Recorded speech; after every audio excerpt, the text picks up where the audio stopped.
Well, good afternoon, everybody. It is a little after 5 o'clock on a Wednesday afternoon, and it's October 24th, 2018. I began doing these podcasts over 5 years ago, and I was hoping that I would not be doing them here in 2018. And as we progress, and I'll put gigantic quotes over that term, towards our path of ending prohibition, in a lot of ways, I feel that we've gone backwards with our steps of taxation and regulation.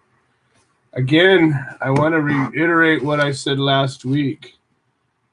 Picture yourself in a place all by yourself where you've stumbled upon a genie.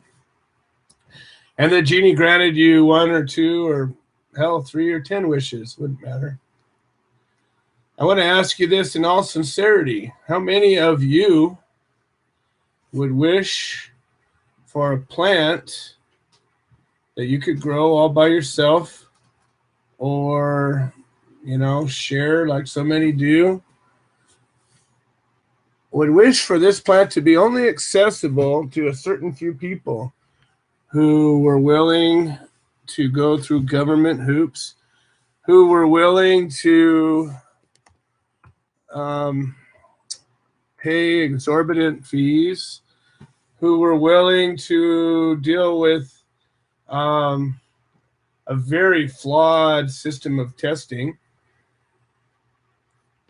How many of you would wish for that? And I sit there and I say, this is what we're celebrating in every state. Or would you wish for a certain kind of sick person to have access to your plant, whatever it was? Pick your favorite plant: roses, camellias, marigolds, radishes. It doesn't matter. Would you wish for that? Would you wish for the taxes on that plant to be 20 to 30%, 200-300 times what everything else might be? Would you wish for it to be a crime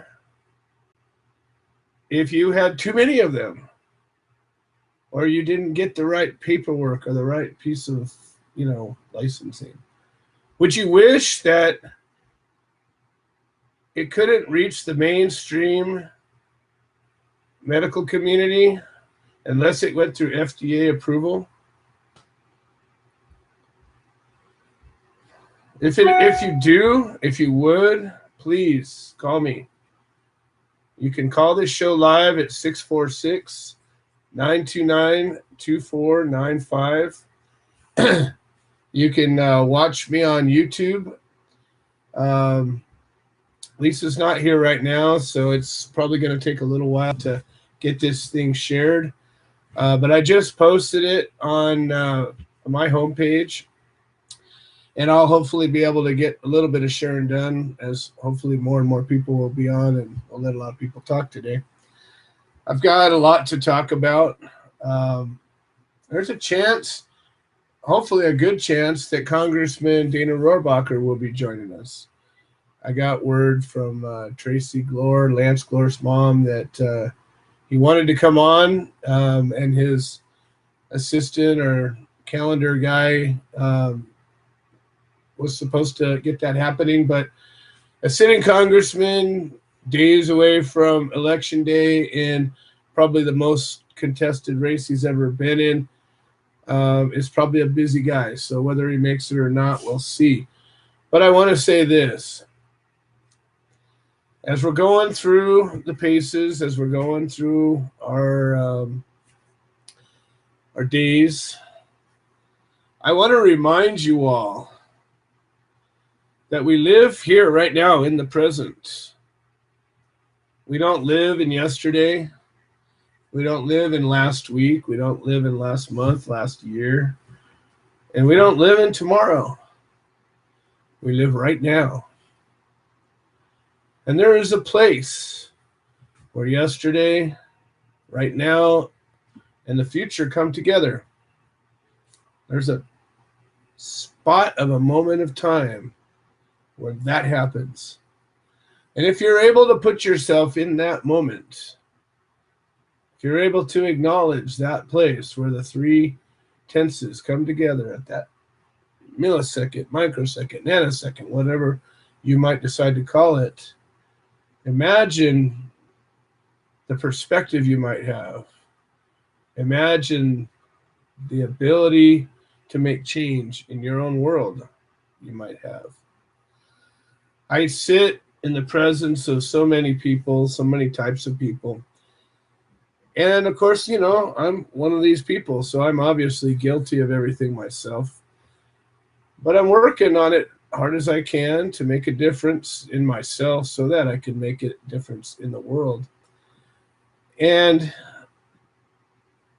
one of the things I notice a lot, sorry, I'm trying to share this thing on Facebook. It's now shared on my public page. So please, if you're able to, you know, find the link and share it. Hopefully the Facebook Live will be going on soon, but that's the way more people can get a hold of this show and hopefully benefit from it. Anyways, one of the things that I find everywhere, and especially on social media, is people lamenting, people commiserating, people whining, people bitching, people complaining. I can probably go on a dozen or more ways to explain that concept, but people talking about what happened. And then there's a small percentage of people that talk about what they're going to do. Oh, I'm going to do this and I'm going to do that and this and all these things. But more and more people are talking about what happened. Oh, this person did that to me. And oh, you know what happened here. Oh, and I'm not saying there's not a value to that. But imagine that point of view I was describing where the past, present, and future come together and the power of that, if you could visualize that in your mind's eye. And then imagine putting yourself back to the past and being there. Well, the present is happening now and the future is merging with the past on a regular basis. You just can't think that that would be the most productive way to move forward. And yet, so many people, so many ways, it seems that we're all prone to do that. So in my quest to be effective as a leader of this organization, as a host of this show, as a husband, a father, a grandfather, person trying to make a difference in the world, I'm trying to be in the present today, right now, at this moment, and be with you. How many times are you in a conversation with somebody and you're talking from the heart and you're trying to communicate, you're trying to put an idea from your mind into somebody else's mind. And as you're talking to them, you watch them thinking about something else. And they start talking in a different tone. Oh, yeah, And you just know they lost you. You're officially now wasting your time. How many times do you do that? How many times are we busy talking instead of listening? You know, my guess is that all the people that listen to this show on some level are guilty of it. Hopefully you listen enough to get something from it. But the truth is, things go into our background of our mind much quicker, and they stay there where you're busy thinking about you or thinking about whatever it is you're going to do, thinking about what you're going to do while you're doing something else.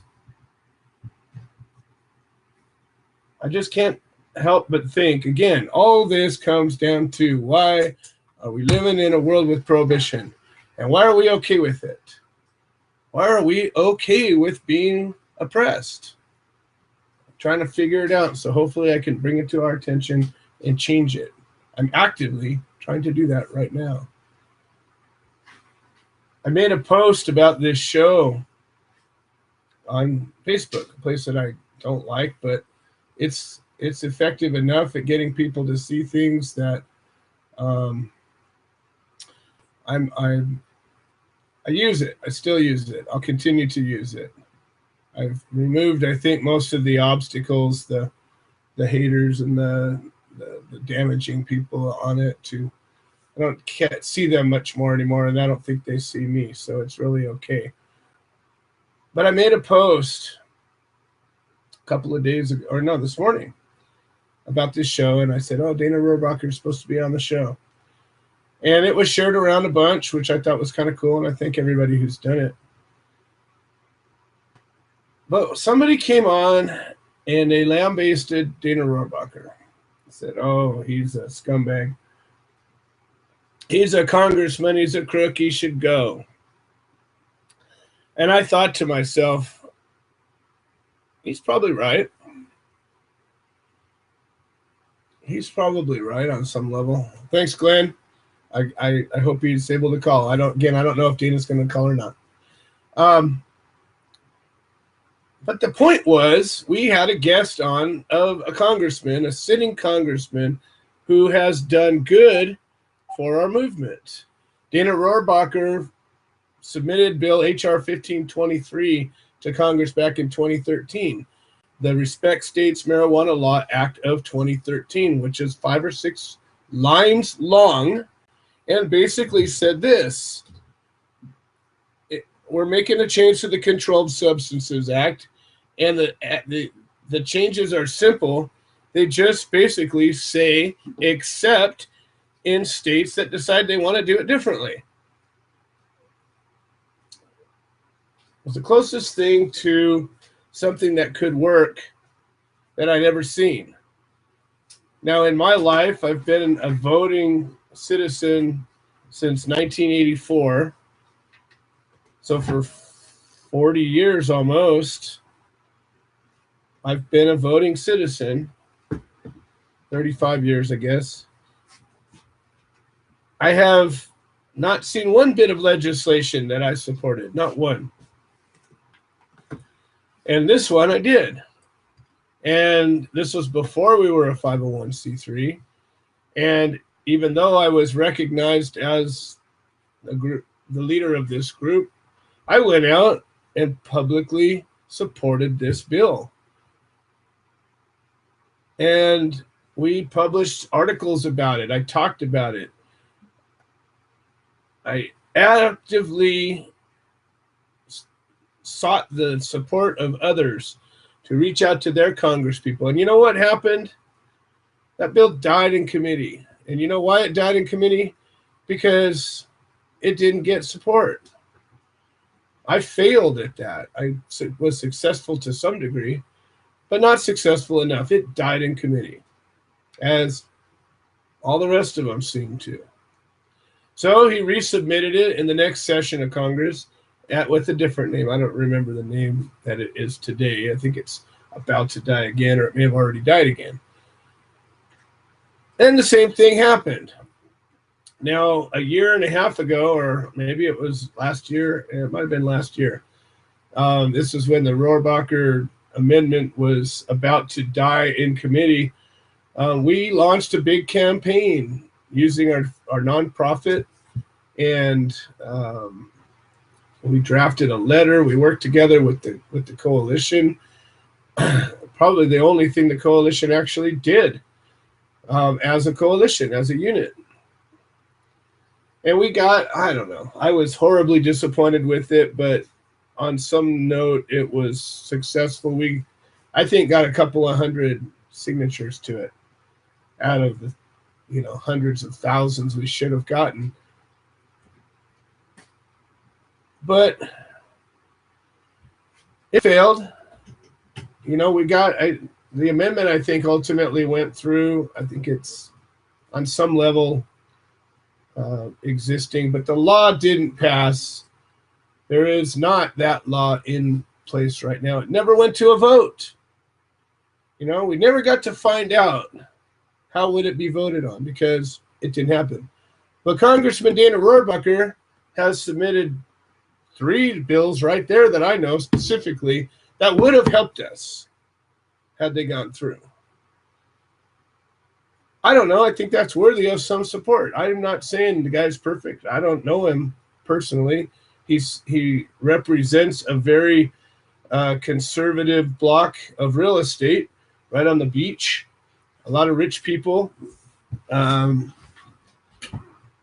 Is what it is. But the one thing he did is he worked with us, the Human Solution, and one of our prisoners, a prisoner of the drug war by the name of Lance Glore, who's currently serving a federal term. And he was operating, as far as we know, under state law in Washington. And he was not allowed an evidentiary hearing to even have the chance of bringing that fact into court. And so we worked with the attorneys that were involved and the congressman, and we talked about it a few weeks ago. And that amicus curiae brief was submitted to the Supreme Court. And it was denied. But it wasn't because this guy didn't try. And yet this individual, which represents the reason that I don't like to be on Facebook, because it seems to draw out the moray eels. They sit in their little dark holes and they wait for something to swim by and then they snap at it.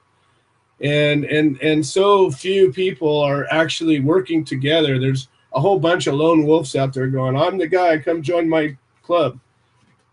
But very few people willing to work together, lock arms, and work on a project that might help us in prohibition. It's always to some other end. It's always to some other thing. So we keep marching, and hopefully he'll call. And if he does, I'll give him a voice.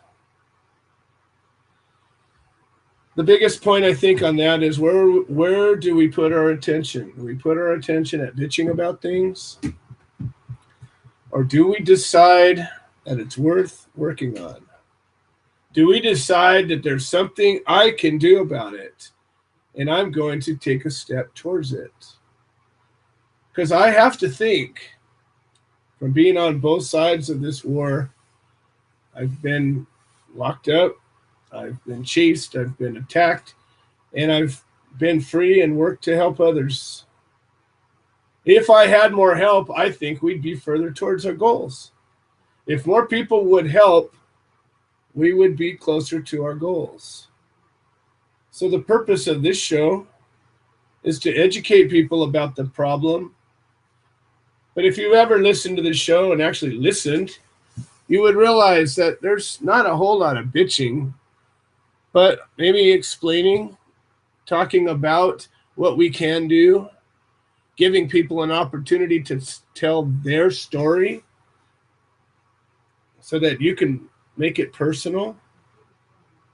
I don't know. That's the idea of this show.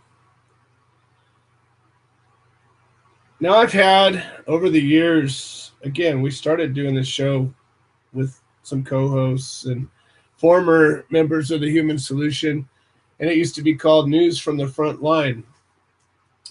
And I think we did it that way for a couple of years.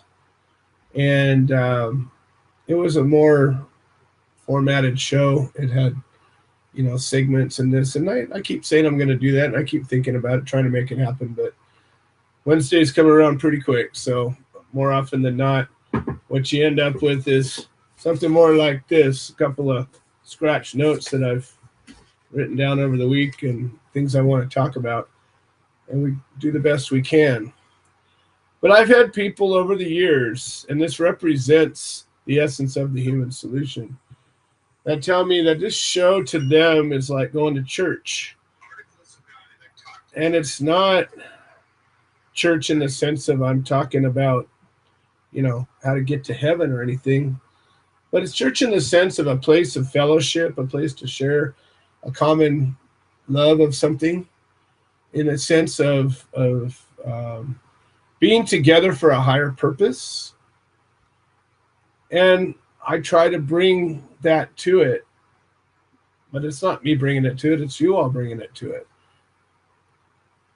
And this is a non-sponsored program, so you don't have a bunch of commercials. Oh, here's Craig Cecil calling from federal prison. And I was kind of hoping that Dana would be sitting on the call for this, but you will not be charged for this call. This call is from an inmate at a federal prison. This call is being recorded and is subject to monitoring. Hang up. Hello, Craig. How are you doing today? Hello, Joe. Well, we're in the dark, but I do have a little bit of good news from the prison. Oh, good. Let's hear it. If you remember last time we spoke, our weather was in the 30s and 40s, and we had no heat, and we were pretty miserable. But I'm happy to report we now have heat.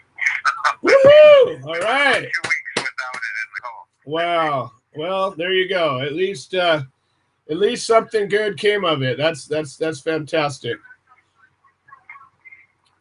So what? I would say it was probably not for our advantage, but their staffers were. Hey, you know what? That's the benefit of them having to be where you are. So at least I suppose there is advantages to that. Well, they can't make it too miserable if they have to be there too. That's true. That's true. In the summertime, we're pretty much left unmanaged because there's no air conditioning and little to no ventilation here. So the officers stay in little tiny offices with window air conditioners. Oh, geez. We don't see too much of them. Wow. Well, it's a possibility that a sitting congressman, Dana Rohrabacher, will be calling into my show right now. Excellent. And we didn't get the appointment confirmed, but we were in the initial planning of it, and they have the information to call.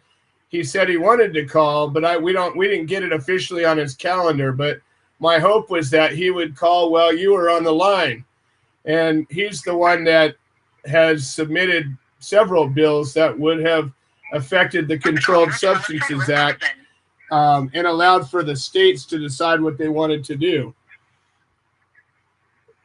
That's fantastic. And if I remember right, he's the one that put in the amendment that they shouldn't use federal tax. Supported that amicus curiae brief for Lance Glore. Yes, I can tell you he's quite a hero amongst the marijuana convicts in federal prison, especially with the Rohrabacher amendment that has actually blocked some prosecutions. There's a few courts that have actually granted people, dismissal of their cases based on that law. Well, the thing is he's up for re-election. I think he's had 15. Wait, what is it? He's currently serving his 15th term, but he's actually up for a fight this year because of all the, he's a Republican, and there's a pretty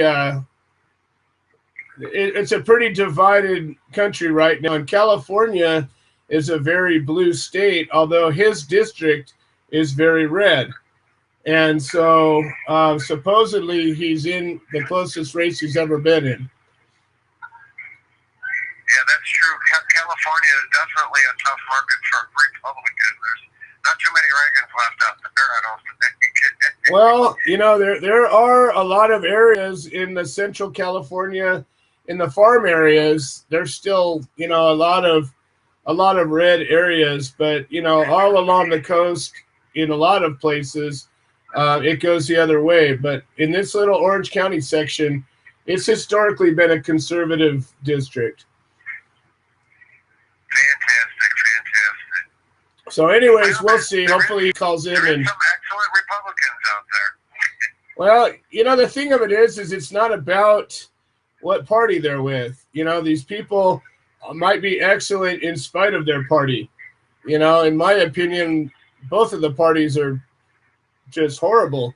But there's some decent people in the mix of it all, and there's a lot of bad ones, but it doesn't mean it's because of the party. True. politicians. One that comes to mind is Maxine Waters. I think Oh yeah, she's a piece of work. I'll tell you that. She's all over the place. She's as much of an extremist as you could come up with. Hopefully, people don't identify California with her. Well, I'm sure plenty do, but it takes all kinds. It's a big pool we swim in. But the inmates here are all excited that after the election, they're still hoping that in the few days and weeks that'll be left in this Congress that they may pass some laws to try to reform some of the criminal justice stuff. Jared Kushner, the son-in-law and advisor to the president, seems to be pushing for a bunch of federal law stuff that actually helps, or at least the goal is to help reduce recidivism rates. So really to help people leaving federal prison, get a better start on life. Maybe giving them some aid with housing when they first hit the street. Some help with jobs and things of that nature. So I'm pretty happy by the sounds of it. Hopefully they really put together something that actually works. But I'd also, as you know, like them to look at the problems we have in sentencing, under federal law. That I pointed out many times that drug offenses carry much higher sentencing ranges than violent crimes. And I think it's at times that, that the public and the Congress look at, that there must be something wrong with, for instance, me. Had I been convicted of rape, I'd be looking at about a 33-month sentence. But instead on a marijuana charge, they gave me life. There's something wrong with the laws behind that. Well, I couldn't agree with you more, and I think that that's one of the reasons that this show exists, because frankly there's so much ignorance out there, with all of these legalization and medical laws passing, more and more people believe less and less that there's anybody going to jail anymore, that there's any. They just think that they hear the word legalize and they just assume everything's okay. And the truth is, I just posted some articles a few days ago that showed the rise of arrests coming out of states where there's legalization, because they all fall short of legalization. They make something legal, but it's not what everybody's doing. It's just something. And like I've told you before, it just happened to me in the last week.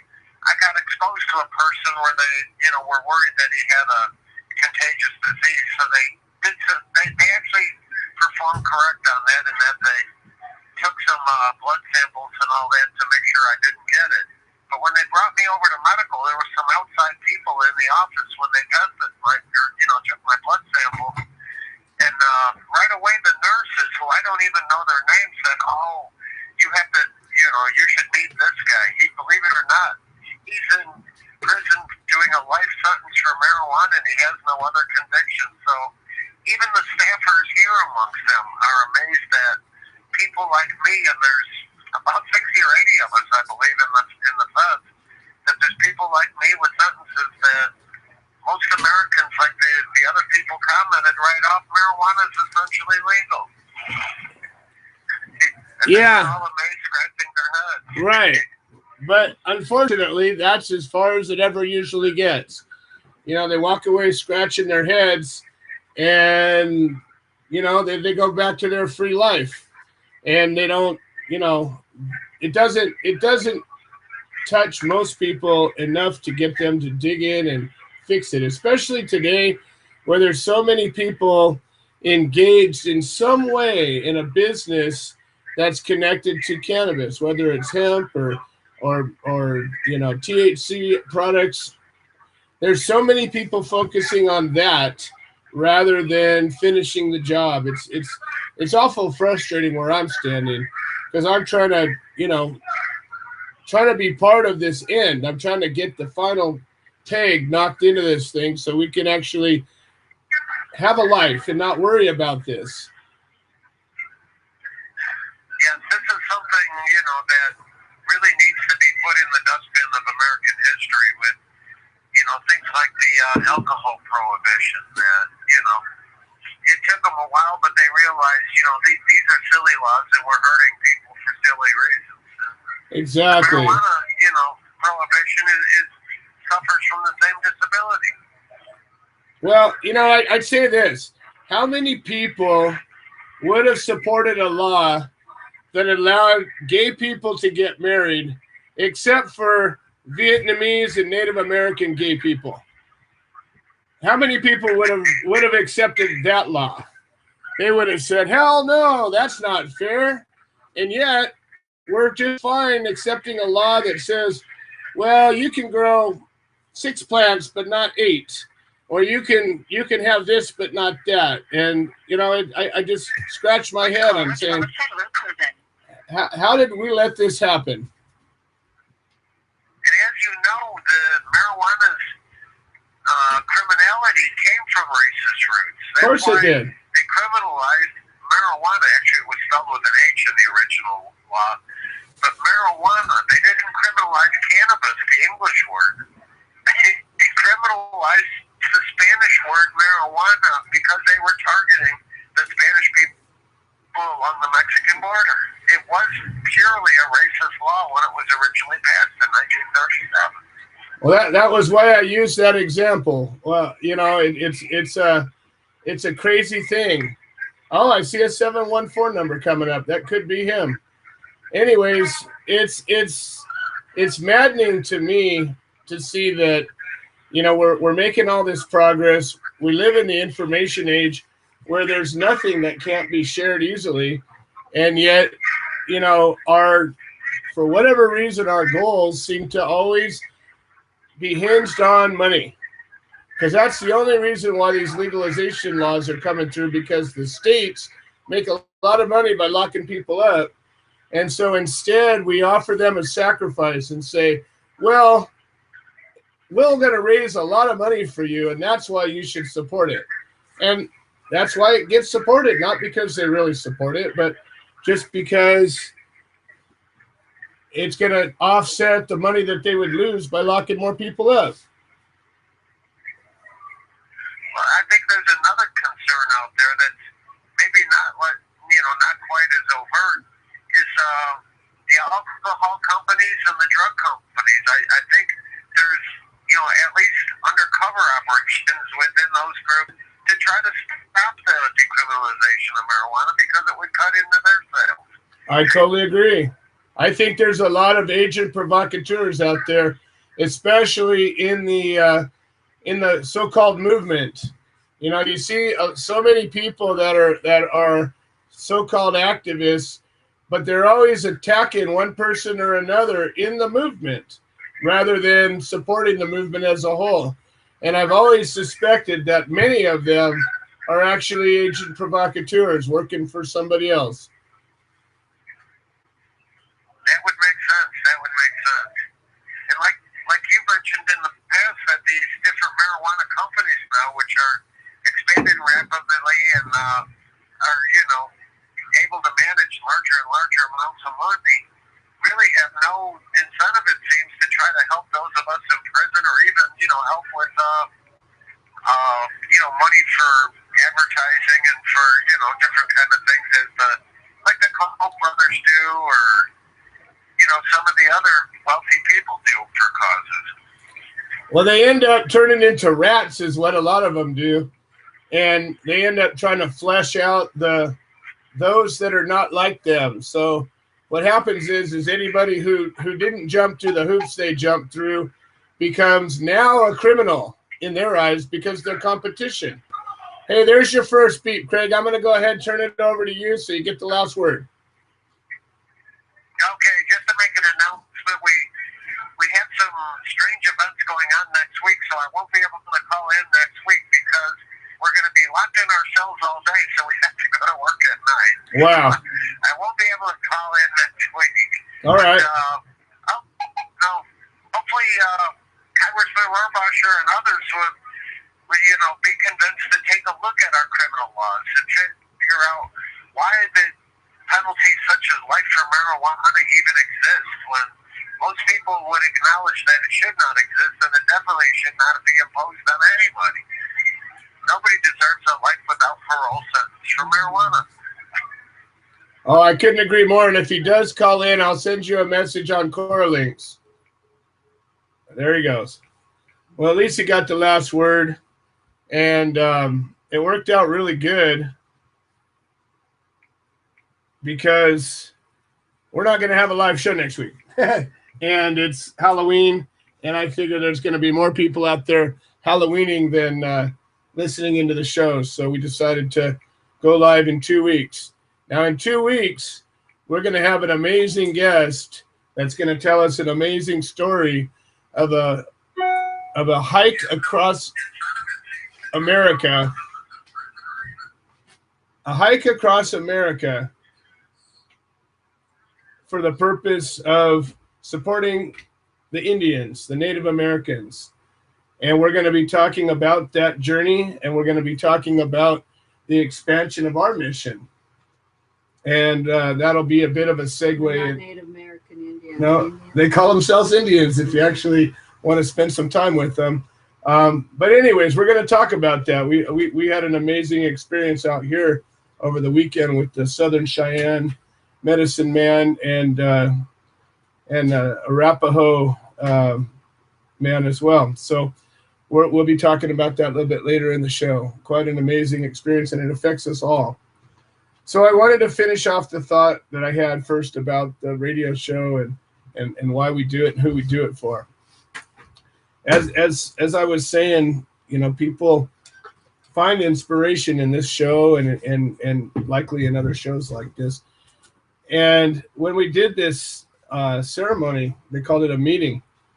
And it was a very special meeting for, you know, a specific purpose using their tradition. And it was brought to a number of people's attention, and certain people showed up. And it was told to me that this meeting would bring to it the people that needed it. The people that needed to hear this will hear it. And I'm confident that this show is like that. I do this show not for the ratings, because I don't get paid for it. I don't have any sponsors, so we don't really care if there's 10 people or 10,000 people or 10 million people. I do care for the purpose that if I have 10 million people listening, it's more likely that more will hear, and I'll be able to truly communicate with more of them. But if I was to reach 100 people and 100 of them got it, I would rather that than 10 million people and 80 people getting it. So I really firmly believe that just broadcasting the show every week without sponsors, without any anybody steering the boat, without anybody influencing the topics or the guests or anything else, I firmly believe that makes it a better show. And I believe that makes it more connected to the real purpose. It's not watered down. It's not, again, it's not tainted. It's not poisoned, as so many things end up being. If you were to spend time researching the source of information, and it goes with professionals all across the country and in the world, if you were to follow their motivation, you would understand more. I'm going to get to one more point. We got a lot of speakers on this show today, so I'll stop talking and start listening pretty quick. But I want to get to this. There's a difference between expertise and mastery. And there are a lot of so-called experts out there, and for a lot of reasons. And there are very, very few masters of anything.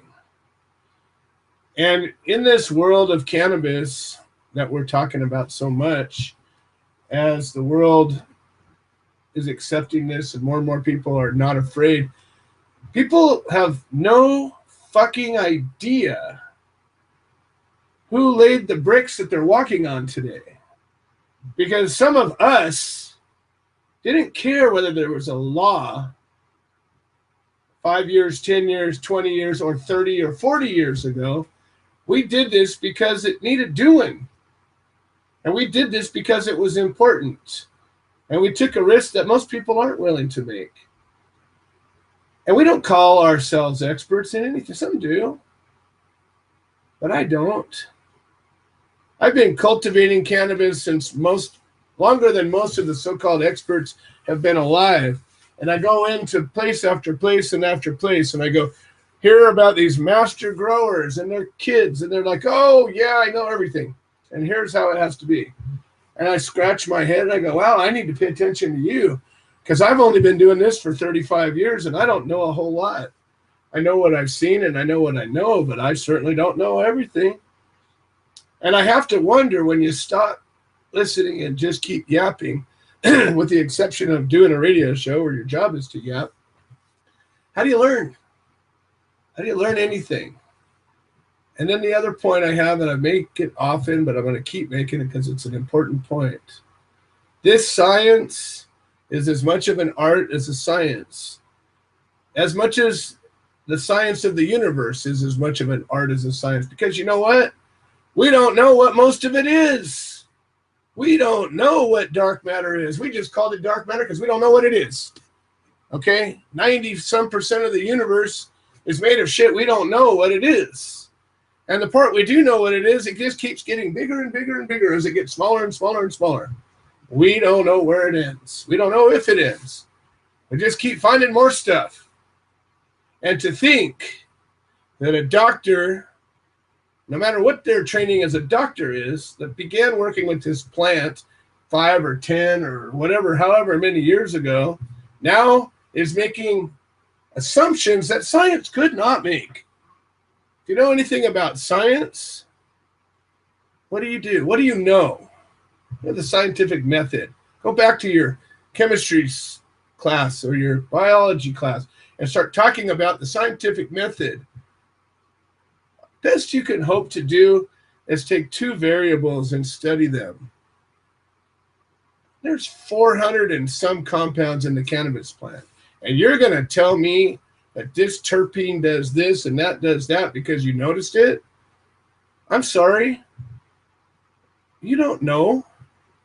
When you take an oil to a lab and they say it's 67% cannabinoids, what's the other 33%? Well, we don't know. We don't know. So how dare you come out there and tell me that this is what's actually happening with the certainty that leads people? Why don't we talk about what we see, what we observe, and share that information so that we can get some true collective knowledge in 100 or 1,000 years? But this is too big for anybody to be an expert. And everybody's busy. If you follow the line back, what you'll find is they're selling something. And I don't care if you're selling something. I sell stuff. I have a business. I sell things. But my purpose of talking in this forum isn't to sell stuff. It's to get you to think, to get you to realize how important it is that we free ourselves, that we liberate ourselves from the oppression that is cannabis prohibition. And that's a place that we're starting. There's a lot more problems. We're going to be talking about them once we fix this one. All right. I always get worked up, and I say I'm not going to, but it's the truth. We just had our election, and we talked about that, I don't know, for about 7 months. We've seated a new body, a new board. Very pleased. We have a very strong board, strong leadership team, committed, loving, caring people that I believe are committed to the highest good. None of us get any monetary compensation from anything we do. If we succeed, we will succeed in putting ourselves out of work, which is what we're here to do, because we're volunteers. All right. So if that's crazy, let's get into the next phase. We just put up a new page on the website. THSINTL.org. Meet the team. I've put up a video. Glenn Keeling's put up a video, and there will be more coming. We want you guys, everybody who supports this organization, members, non-members, supporters, people that want to help in prohibition. We are building an A-team, a team of people that we would consider to be special forces, extra trained, extra educated, extra motivated, committed, and willing to do what it takes to get this job done. We're teaching the teachers right now. We're training the trainers. And that's what's happening right now. And if you want to be part of that, get with us. This is the highest level of coordination that I've ever seen, and it's better than it ever was. So we'll be talking about the newest chapter. New chapters are popping up, and it's the funniest thing. I said, we don't so much care about how many chapters are here anymore. And all of a sudden, everybody's going, hey, wait for me. I want to be a chapter.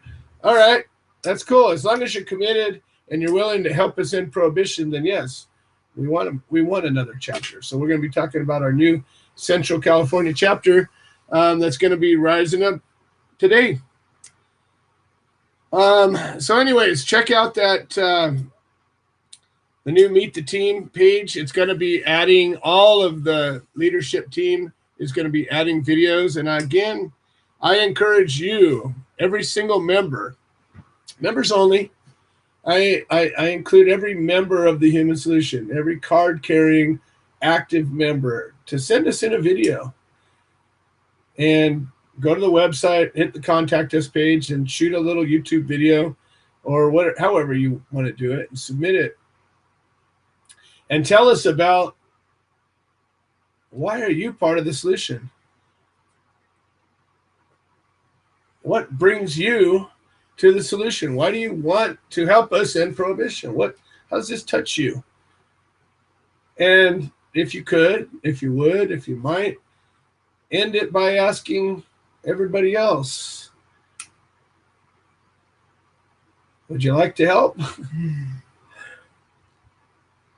I think if we begin, as we started this new term, we talked about, again, in this moment, the present.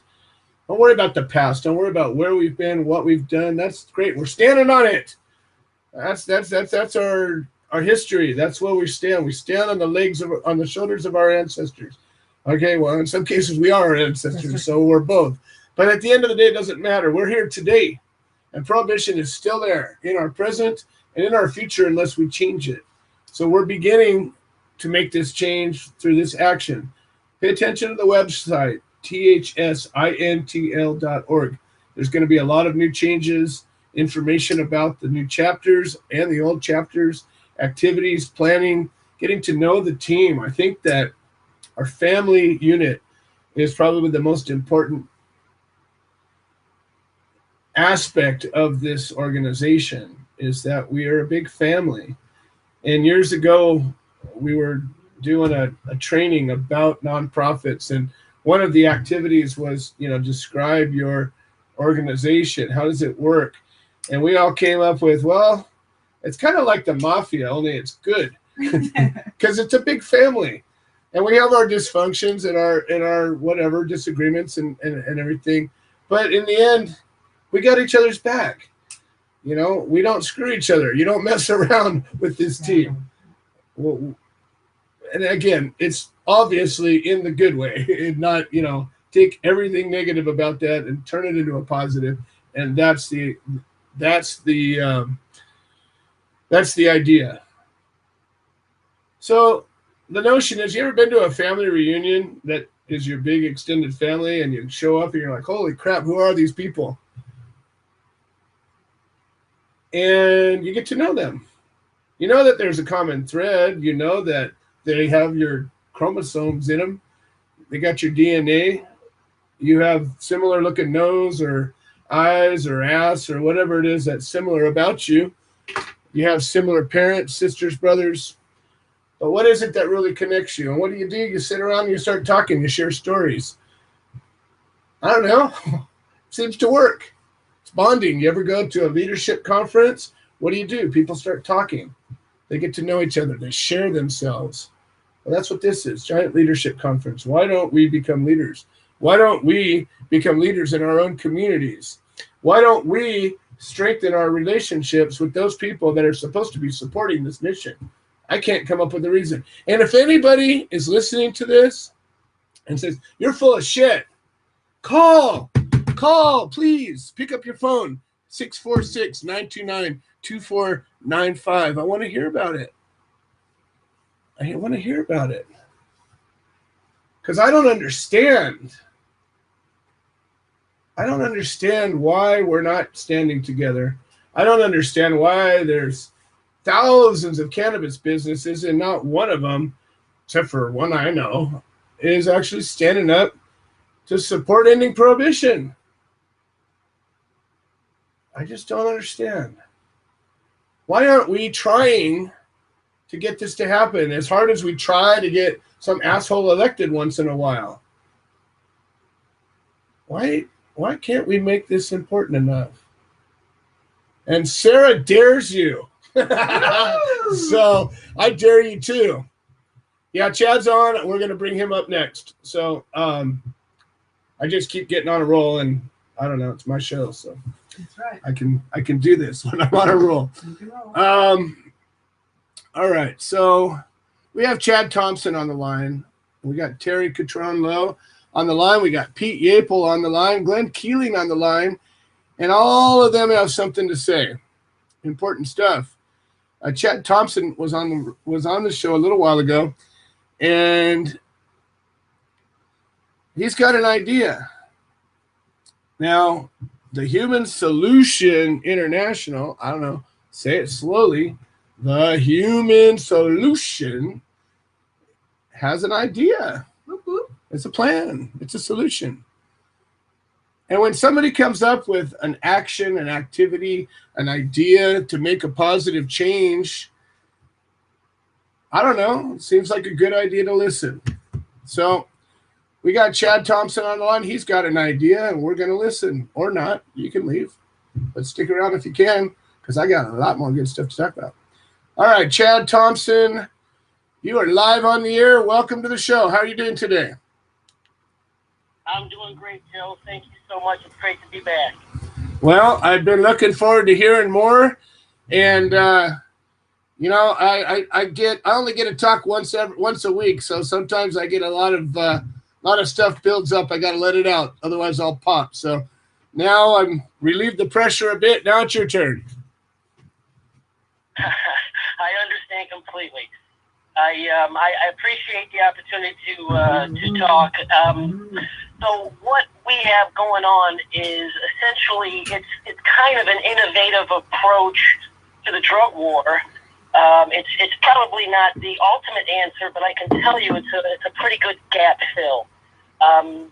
Right now, you know, we have legalization states. There's medical marijuana states. There's all kinds of different laws throughout the country. But obviously, as you know, even in these quote-unquote legal states, even there's still a lot of people getting in trouble. And so what we're doing is we're offering another solution. There's probably 40 states where this is able to be done. And it's not new exactly, but it's an innovative twist to changing the law, the marijuana law on the local level. And where the twist comes is that it's kind of a weird gray area. What we do is we do not change the law necessarily, we change the penalty. So marijuana on a local level, and that's kind of key, and what that does is that allows us to actually, with no money, just local activists, actually be effective and change the law. And so on the local level, what we do is we leave marijuana illegal so that there's no conflict with the state law and it's actually a real ordinance. But what we do is we decriminalize all the way down to a $0 fine. And this is a very key critical point. Decriminalization is not new. And, you know, what's traditionally, you think of decriminalization, you think of, you know, no jail time and a low fine. Now, what does low mean? In some of these quote-unquote decriminalized cities, it's $500 or more, up to $1,000. So what we do is we go down to a $0 fine. You don't have to have jail time. You don't have to have a financial fine either. In addition to that, we suspend the court costs. Now, what this does is it actually kind of counterintuitive because the marijuana remains illegal, but because there's no penalty, the cops just kind of walk away from the charge completely. And so it's kind of similar to jaywalking. Jaywalking is illegal. It's a finable, ticketable offense, but you don't really fear doing it. And essentially, you do it all the time without thinking about it. And the police see it all without charging. And so we know what happened. Since 2015, there's been in Toledo, which has nearly 400,000 people, Toledo, Ohio, has not had a cannabis possession ticket up to 7 ounces in about 3 years. In fact, I just heard a story today about somebody where the police found a jar of cannabis and some other paraphernalia, and essentially did nothing. Didn't take it. Didn't even. The person tried to hand it to the police, and the police didn't even reach out. Didn't even take it.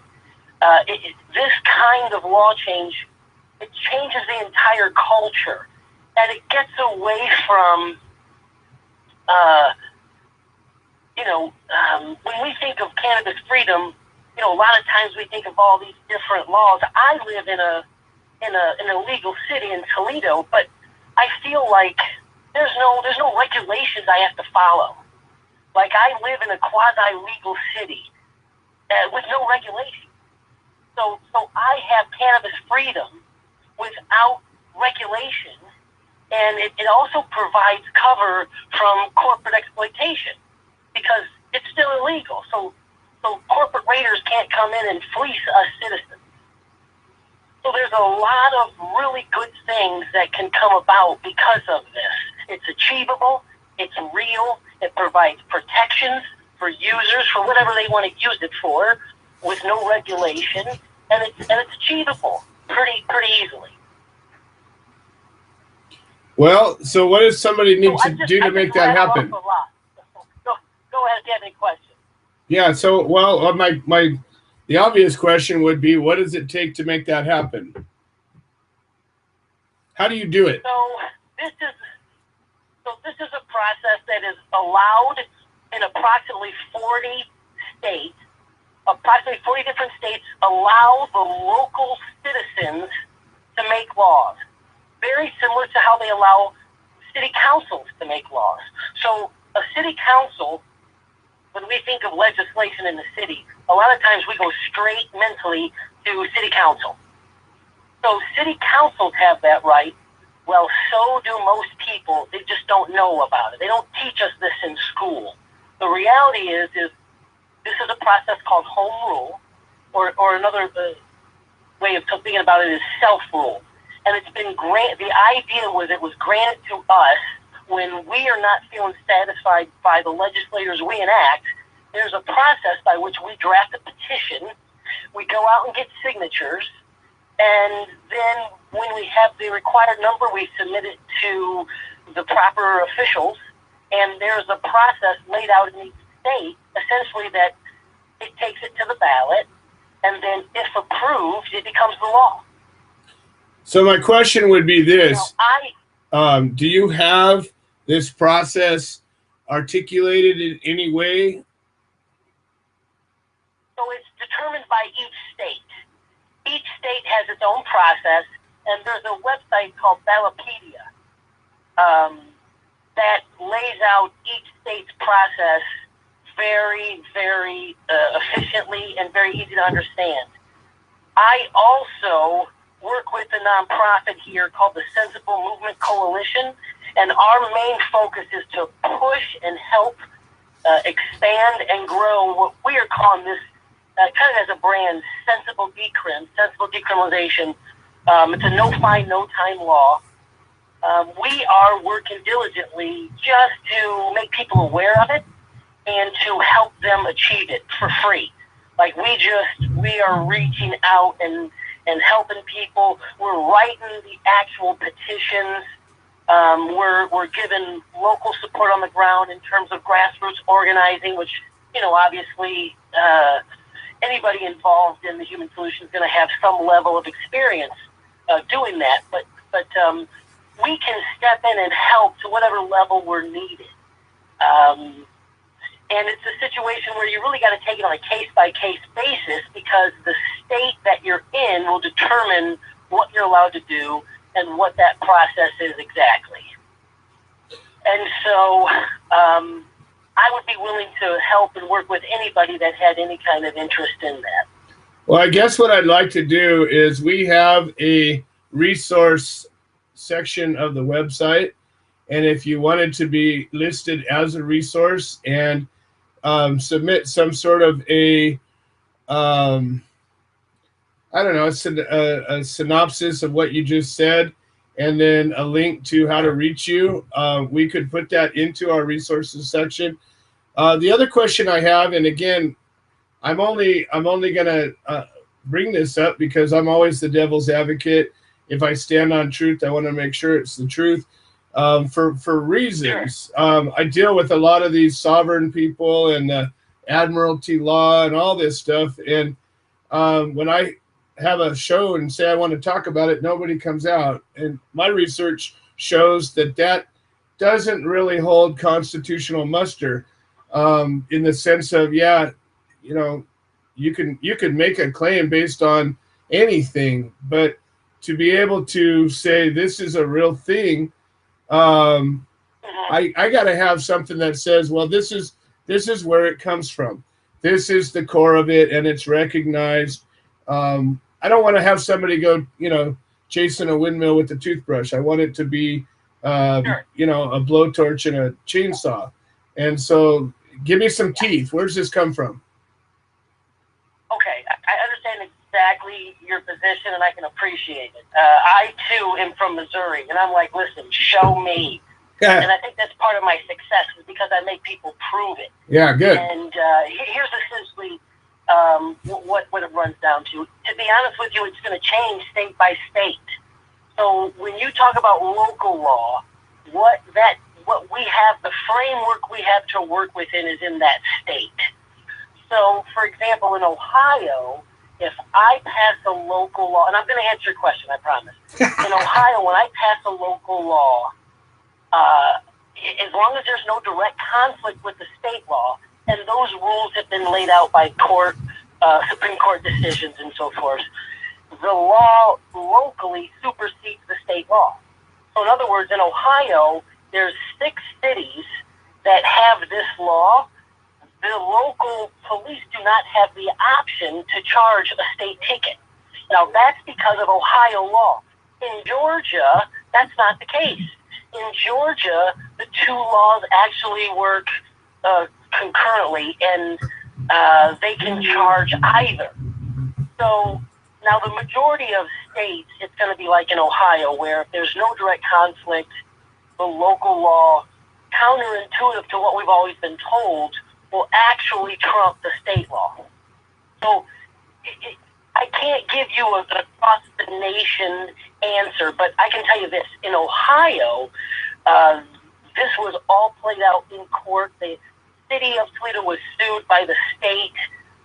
This has been an act of law in Toledo that's been enforced for the last 3 years, and in every city that has it, because in Ohio, the case law preceding what we did really laid out what we were allowed to do. It gave us the groundwork, the rules of the game, so to speak.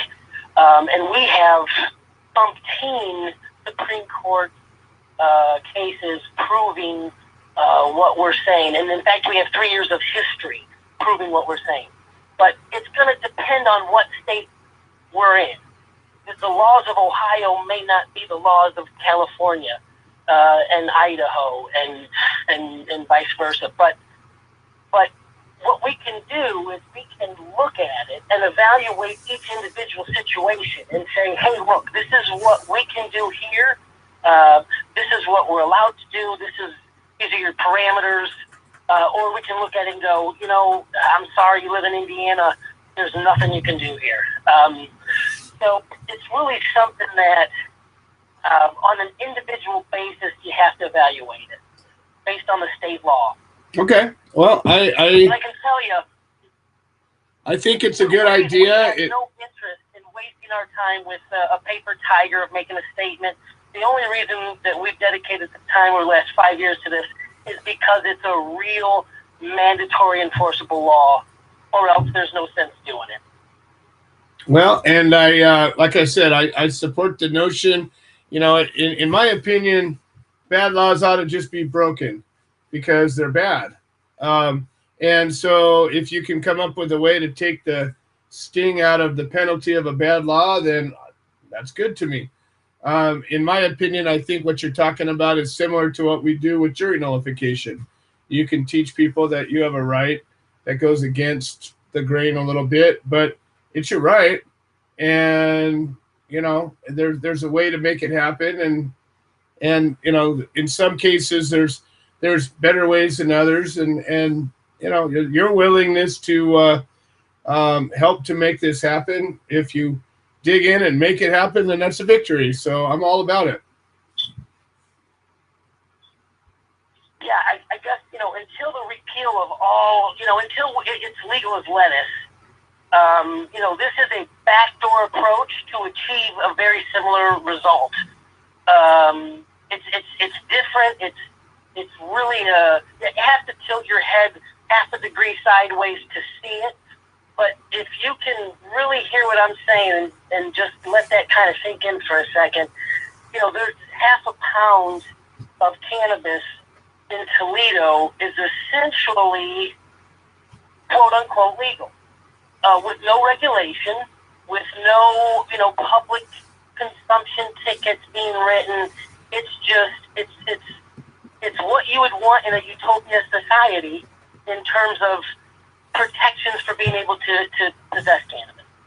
And it's obviously, there's some states it's not allowed, but there's a vast majority of cities across this country that can essentially effectively stunt the prosecution of well, and also realize this. We have a man by the name of Darren Elliott who's going to come on next, who's facing 30 years for cannabis in Ohio. So clearly, they, as laws are and as law enforcement is, there's always a way around it if they decide to flex their muscles. But meanwhile, everything we can do to make it better, to give us an edge, to give anybody a chance to get passed over through all this oppression is absolutely a good thing. So how does somebody get a hold of you if they want to, if this takes a shine, or they take a shine to this idea and they want to get involved? Sure. So let me give you a couple different ways. So on Facebook, I would search the Sensible Movement Coalition. Like us. You can message us if you have any questions. I'm going to give out my personal email. Feel free if you have any questions. I'm more than willing to help. Just reach out. My email is tchad65@gmail.com. It's tchad65@gmail.com. And also Facebook, search for Sensible Movement Coalition. All right. Well, I am very pleased to listen to some original ideas, and I love to see this kind of thing start happening. It's all grassroots. This is what we're about as an organization: empowering people, give people that power to make a change without having to necessarily go through the hoops that the bureaucracy has laid out for us. There are more than one way to make changes, as we teach people from the inside out. Jury nullification, making these local ordinance changes, take the teeth out of the penalty and see if they want to keep hitting us. Costs them money to hit us. If they don't get our money from it, why would they continue doing it? So there's definitely a lot of merit to this. And if you could get with Glenn, I know you and Glenn are working together, and submit something that we can put on our website as a resource, and we'll direct people to you that are interested. Okay, will do. Will do. And if you could, anytime that you make a victory, that you get another locale that does this, if you'd be willing to check in. People like to bet on a winning horse. People like to jump in when things are working. So the more victories you can share, the more likely you are to get more people to dig in and want to know about it. Absolutely, Joe. I appreciate it. I tell you what, we have 6 cities on the ballot this year. I would love to come back and I can give you a post-election update. That would be fantastic, and I very much look forward to it. I'd like to see something other than the same old assholes getting elected come out of an election. Sounds awesome. Thanks a lot. I really appreciate it. All right, folks. Chad Thompson, and he's got some great ideas. And if you missed it, this is all archived, been videotaped on 2 different live feeds. Rewind, find it, and reach out and find Chad. Thank you so much, Chad. We'll talk to you after the election. Thanks a lot, Joe. All right. All right. So I think up next I'm going to bring Darren Elliott. He's a defendant from Ohio that's been on numerous times, has an update. He doesn't always able to stay on the line. So but I want to get through a lot of these points. We still got 45 minutes to go. And I think we got enough time to kind of do everything. With the new election and the website moving forward and getting updated more regularly, I'm pulling away from Facebook. We'll still have a presence there, but I just keep seeing the same old shit. People posting whatever, blah, blah, blah, blah, blah. They post things that are either irrelevant. There's quote fake news. There's just people looking to snipe at things, and it's become distasteful. We do have a Facebook members only page, and that we can shield ourselves from that because you don't get to come in unless you're a member. The problem is, personally, I removed most of the people from my friends list, and as an admin of the page, I can only add people that I'm connected to. And so a little while ago, I removed 4,800 people from my friends list, and I've only got a couple hundred left, and they're not all members. But what you can do is you can go onto it, just type in the Human Solution International members group, and it'll give you a place that you can request to join. And if you request to join and you are a current member, we'll let you in. Now, we've been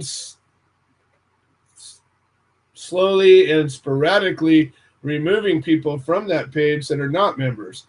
I hate to do it because there's a lot of good folks who have a lot of common ideas, but you just don't step up and become a member. Well, this is a members page. So if you want to be involved with this group, you got to be part of this group. And I don't really care about what other groups you're part of. I mean, if it's helping, it's helping. If it's not, it's not. But this is specifically a members-only group. So that's really the only place I'm going to be spending time on Facebook, aside from posting this show on some of the other pages. I think we removed most of the non-active pages anymore. So, trying to make it legitimate, make it relevant, make it current, and that's what's going on. So I can't add you probably, but you can ask, and we'll put you up if you're on the roster. If you're not on the roster, get on the roster. All you have to do is go to the website, thsintl.org, and sign up as a member. If you want to call in this show, we got another 40-some minutes, 41 minutes and 40 seconds. A lot of people we want to hear from. A lot of people have things to say. I especially want to hear with you if you disagree with me. I'm not somebody looking for adulation or agreement. I'm looking for the truth. And if you think your truth is different than my truth, let's talk about it. If you think your truth is the same as my truth, tell other people. I already know. Call up 646-929-2495. Want to hear what's going on? Talk about things I haven't talked about, or tell me why I'm wrong. Love to hear about it. Darren Elliott from Ohio. Again, he's part of a case. He's been on the show numerous times. I think there's 4 or 5 defendants involved. Our Creative Care Beacon chapter is currently supporting this case. And we got an update. Darren, welcome to the show. How are you doing today? Hi, how you doing, Joe? I'm doing all right. First off, I want to thank Glenn and Peggy for continuing the support. They showed up at the, not the last court date, but the court date before. They showed up and they were there. Yeah, so I've been at 2 court dates since the last time I've called. It was an evidentiary hearing. The first court date, one officer got on the stand and pretty much testified that he didn't know Ohio had a medical marijuana law until after he arrested us. And then right when he said that, we're facing 3 felony 2s and 3 felony 3s apiece. That's 33 years apiece.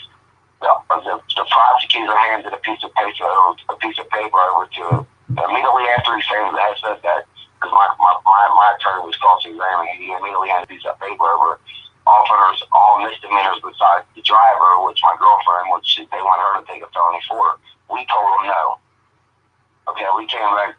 The next court date was just about a week ago, with the second part evidentiary hearing, where the second Ohio State Patrol officer was there. This is in Toledo, Ohio, too, where this lady was saying how they showed weekend in Toledo, Ohio.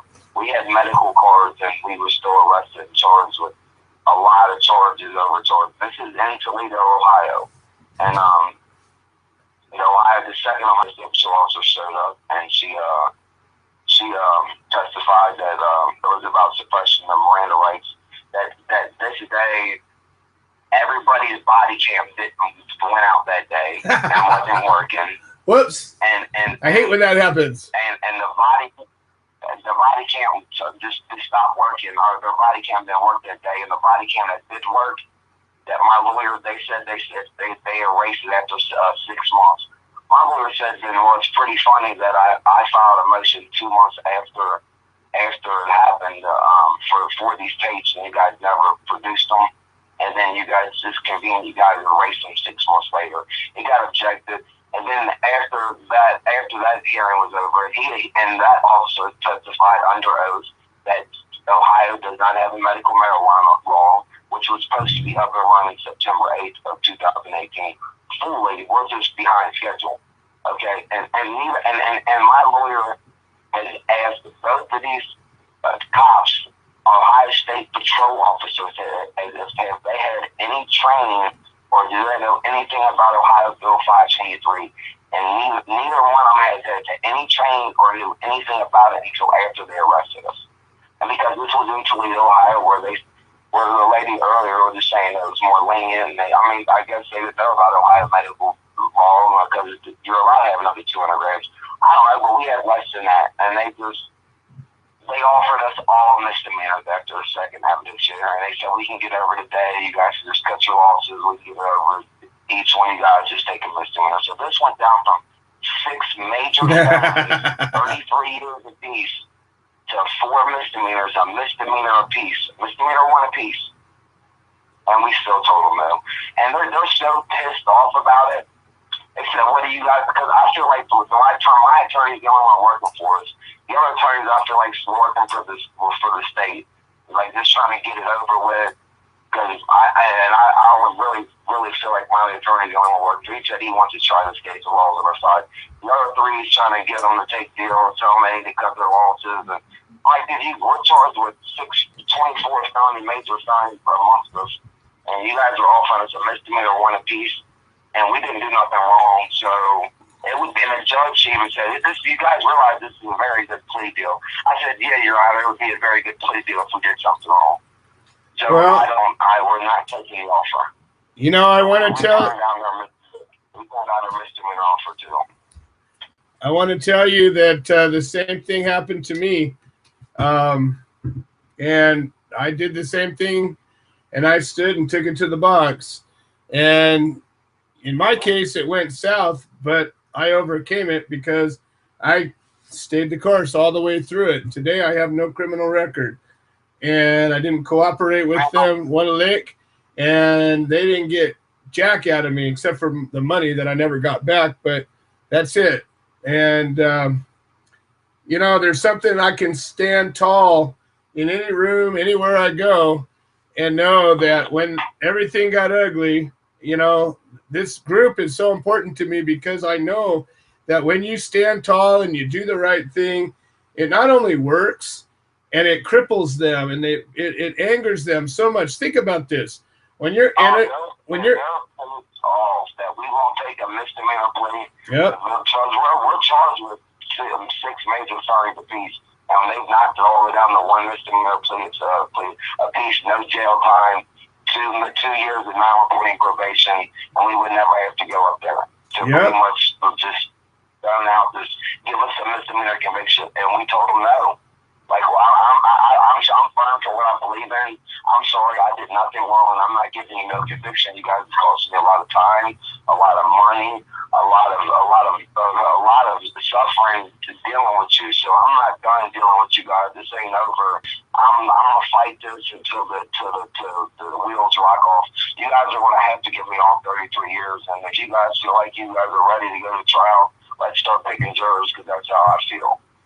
Well, good. I absolutely respect and support that. And, if it ends up going to trial and I have any way possible, to get out there, let me know and I will.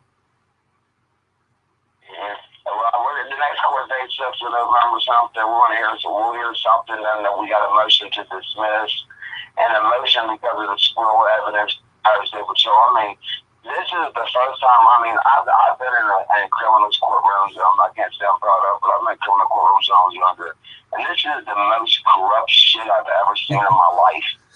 Cops get on the stand lying, contradicting themselves, saying they don't even know that it's a law, that they thought it was a bill, that this shit was like a circus. It was a sitting judge that heard it, and the judge that's got our case didn't even hear it, and they're trying to offer it. I'm like, dude, you guys, and then the 3 attorneys, my girlfriend's attorney said, she was the driver, the one that was facing a felony for a misdemeanor. She said, what if we call down your place your adult probation act? She's on felony probation, and see if you take a felony up to the city of prison. And they called down there without even asking her, and they told her, yeah, we'll probably send her to prison. And then they offered her a misdemeanor. She was like, I didn't tell you to call down there, and we told you we're not taking no pleas.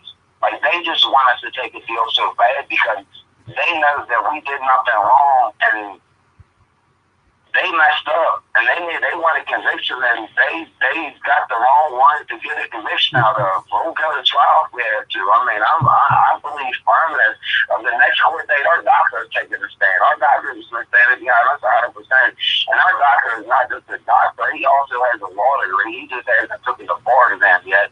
So I'm pretty sure he's pretty wet in on it because he don't want to lose his doctorate or his law degree.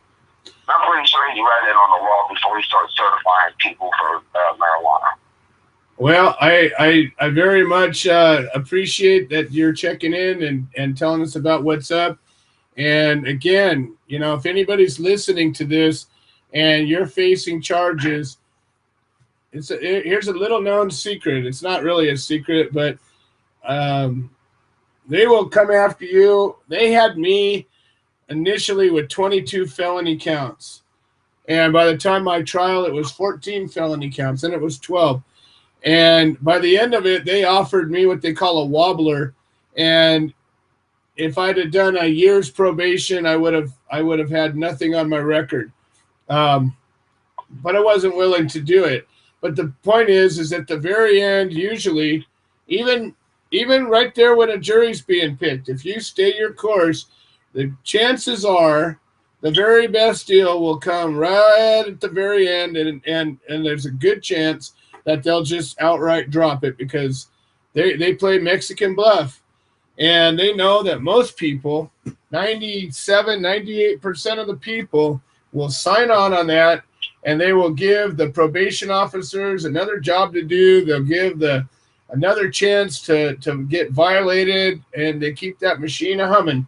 And it's just how it works. But you don't have to work it that way. You can do what you know is right, and that's what you guys are doing. Yeah, and that's really got them pissed because they know once they offered us all misdemeanors and we told them they knew we were serious. So they know it's either we're going to trial or you guys are dismissing us. So there's no more time to play games. You guys pick because they know after they offered the misdemeanor with no jail time, when we told them no, and we have charged also 6 major fines. They know it's either let's start picking jurors or it's time to dismiss. There's no more time to waste time because this fucking shit ain't working. Well, I couldn't agree with you more. And when is your next court date? November 13th.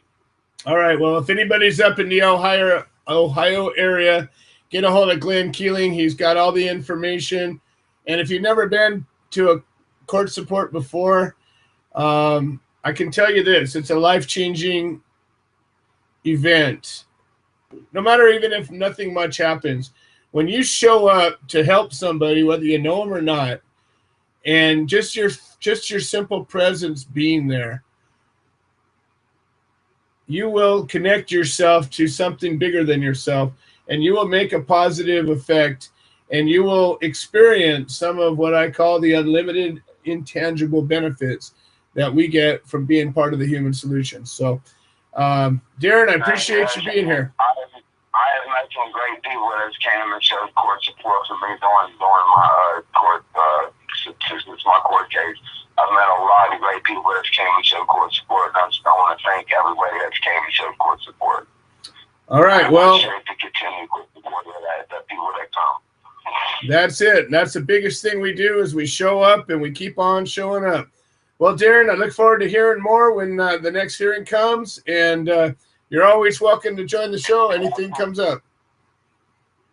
Yeah, I'll keep you updated, Joe. You have a good night, buddy. You do the same. Thank you very much. Darren Elliott, once again, folks. Okay. Once again, it seems to keep happening. The show's dwindling down. We got another 30 minutes.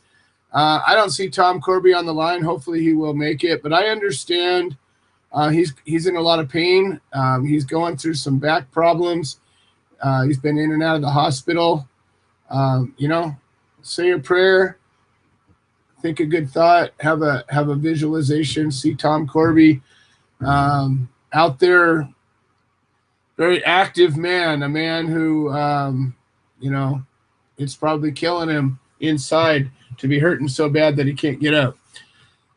This is community. This is family, folks. Just, we send him a number of care packages and we'll continue to do so.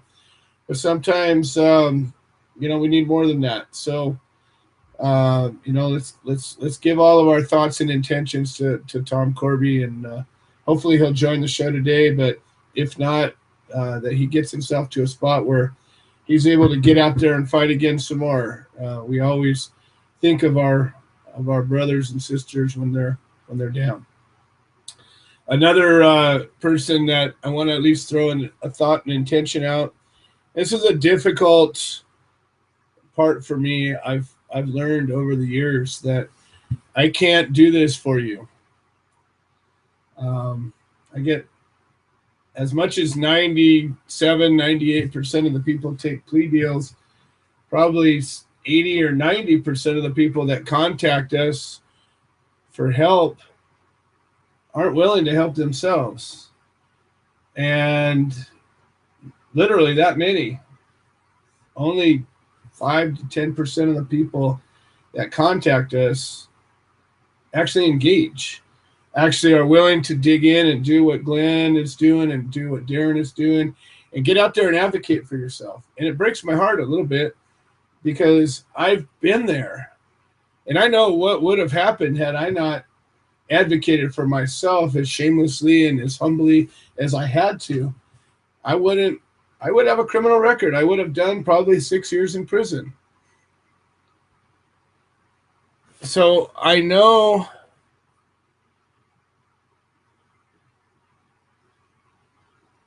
very much that what we do works. I know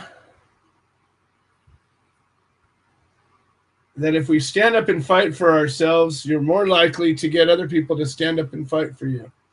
And I know that many people are sick and they're not able to do it, or they put some effort in and they feel like it's all they can do because they've had so many things happen. But I know that when you work together with other people, and then other people stand up there on the corner and they're the only ones that they're going to do this on their own, and they're going to do it through Facebook. And they don't reach out to any other groups and they don't participate. I've watched people that fit that profile either end up taking deals or end up out there with very little or no support. And I know that when people stand up and they say, here's what's going on, I'm advocating for this, there's a wrong being done, I'm trying to right it, I'm standing up on my own, and will you help me? And they'll go to other groups and they'll go to other people and they'll do whatever it takes. That's when it works best. And it's a very, very small percentage of people willing to do that. And I've learned this, and I wish it wasn't so, but it is. If I or any of our members act in a way that is greater than yours, you won't respect it. You won't reciprocate it. And it won't have the same meaning. So you got to fight.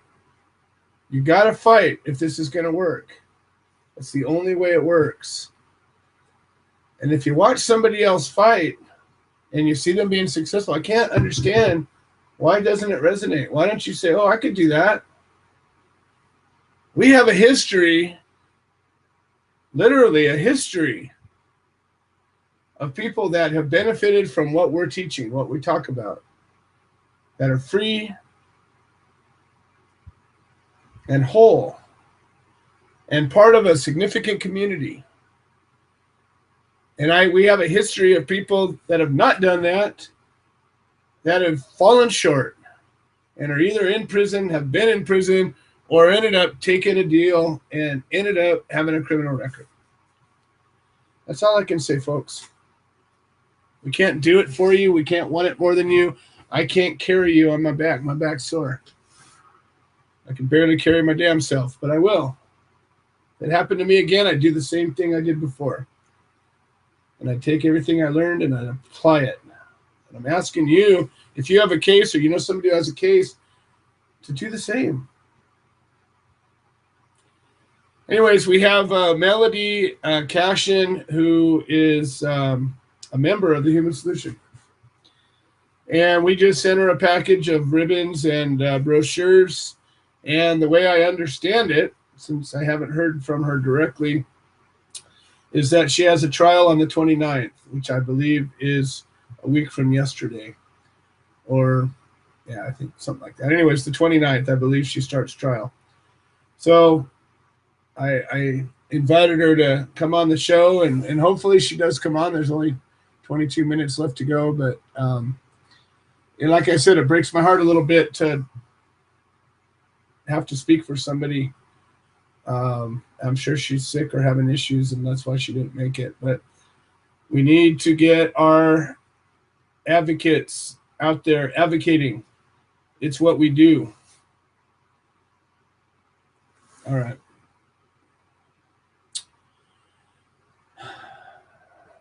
I only got one more little point I'm going to make, and then I'm going to turn the rest of the show over. I was going to talk about this Cheyenne ceremony that we did, but I don't have enough time to get into it deep enough. So in 2 weeks, when we talk about this walk across America, I'll talk about that in concert. The Human Solution is about being effective. And that's an important word, because you can be passionate, you can become passionate, you can be intelligent, you can be motivated, you can be angry, you can be a lot of things. But if you're not effective, you're not going to affect the change you seek to make happen. It's all part of the word. Just like activism, it's hard to be an activist if you don't act. It just, I don't know. Little grammar, little, I don't know, what do you call etymology, I think. When you look at what words are all about, take them apart, see what they're made of. Grammar cop. And being effective sometimes is counterintuitive. Sometimes in order to be effective, you have to do something different than you would rather do it. Sometimes it means you need to shut the hell up and listen. Sometimes it means you need to speak and don't be afraid. Sometimes it means you need to cut your damn hair because they won't listen if you don't. Sometimes it means you need to put on a button shirt because otherwise you're being disrespectful to the courtroom.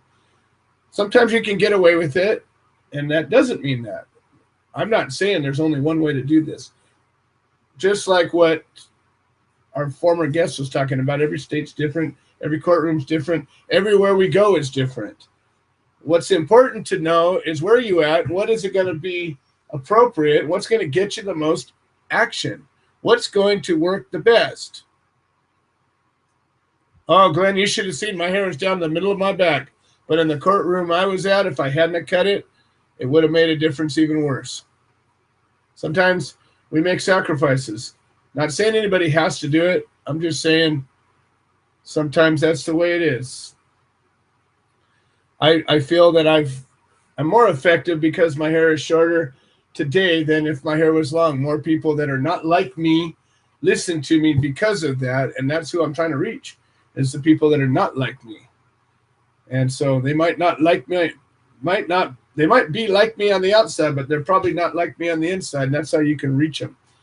Anyways, again, the point is being effective. Being effective.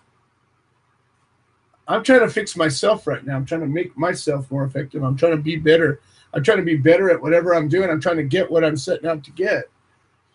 And one of the things that I've come upon is the way we are. Are we positive? Are we negative? Are we always contrarian? Are we always saying that?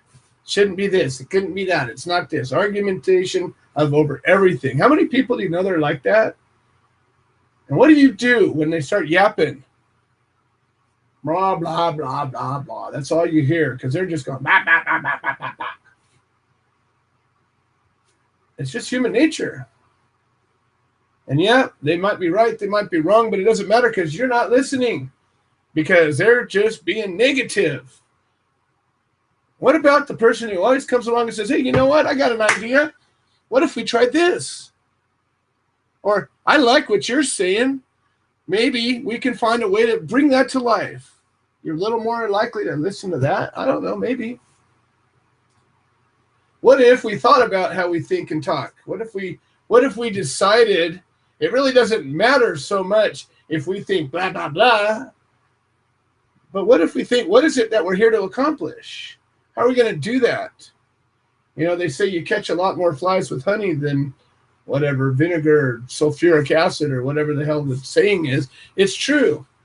What if we were a little bit more positive as we were interacting with other people, rather than always shooting it down just a little bit, always coming up with, I can't do it because of this. I don't like it because of that. Oh, well, actually, it's this. How many people do that? It actually, you're wrong. Well, great. So I'm wrong. What the hell? Does that mean I should stop? Because I'm wrong a lot. Who cares? What if I'm right once and I get something done? Is that worth all the times I was wrong and kept going? I don't know. Let's think about a track record. Think about being effective.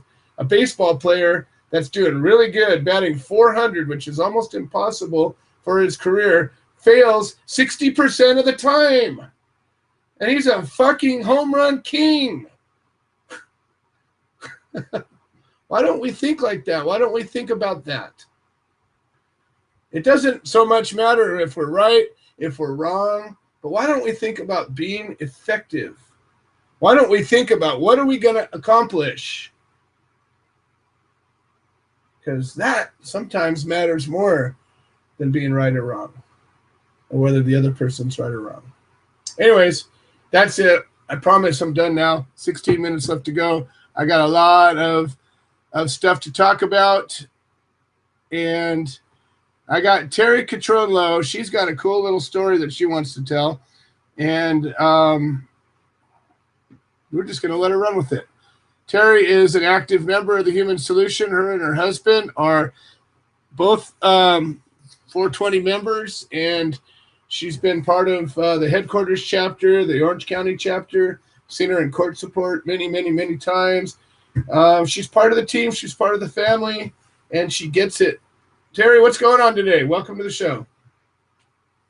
How you doing, Joe? I'm fantastic. Hey, Terry.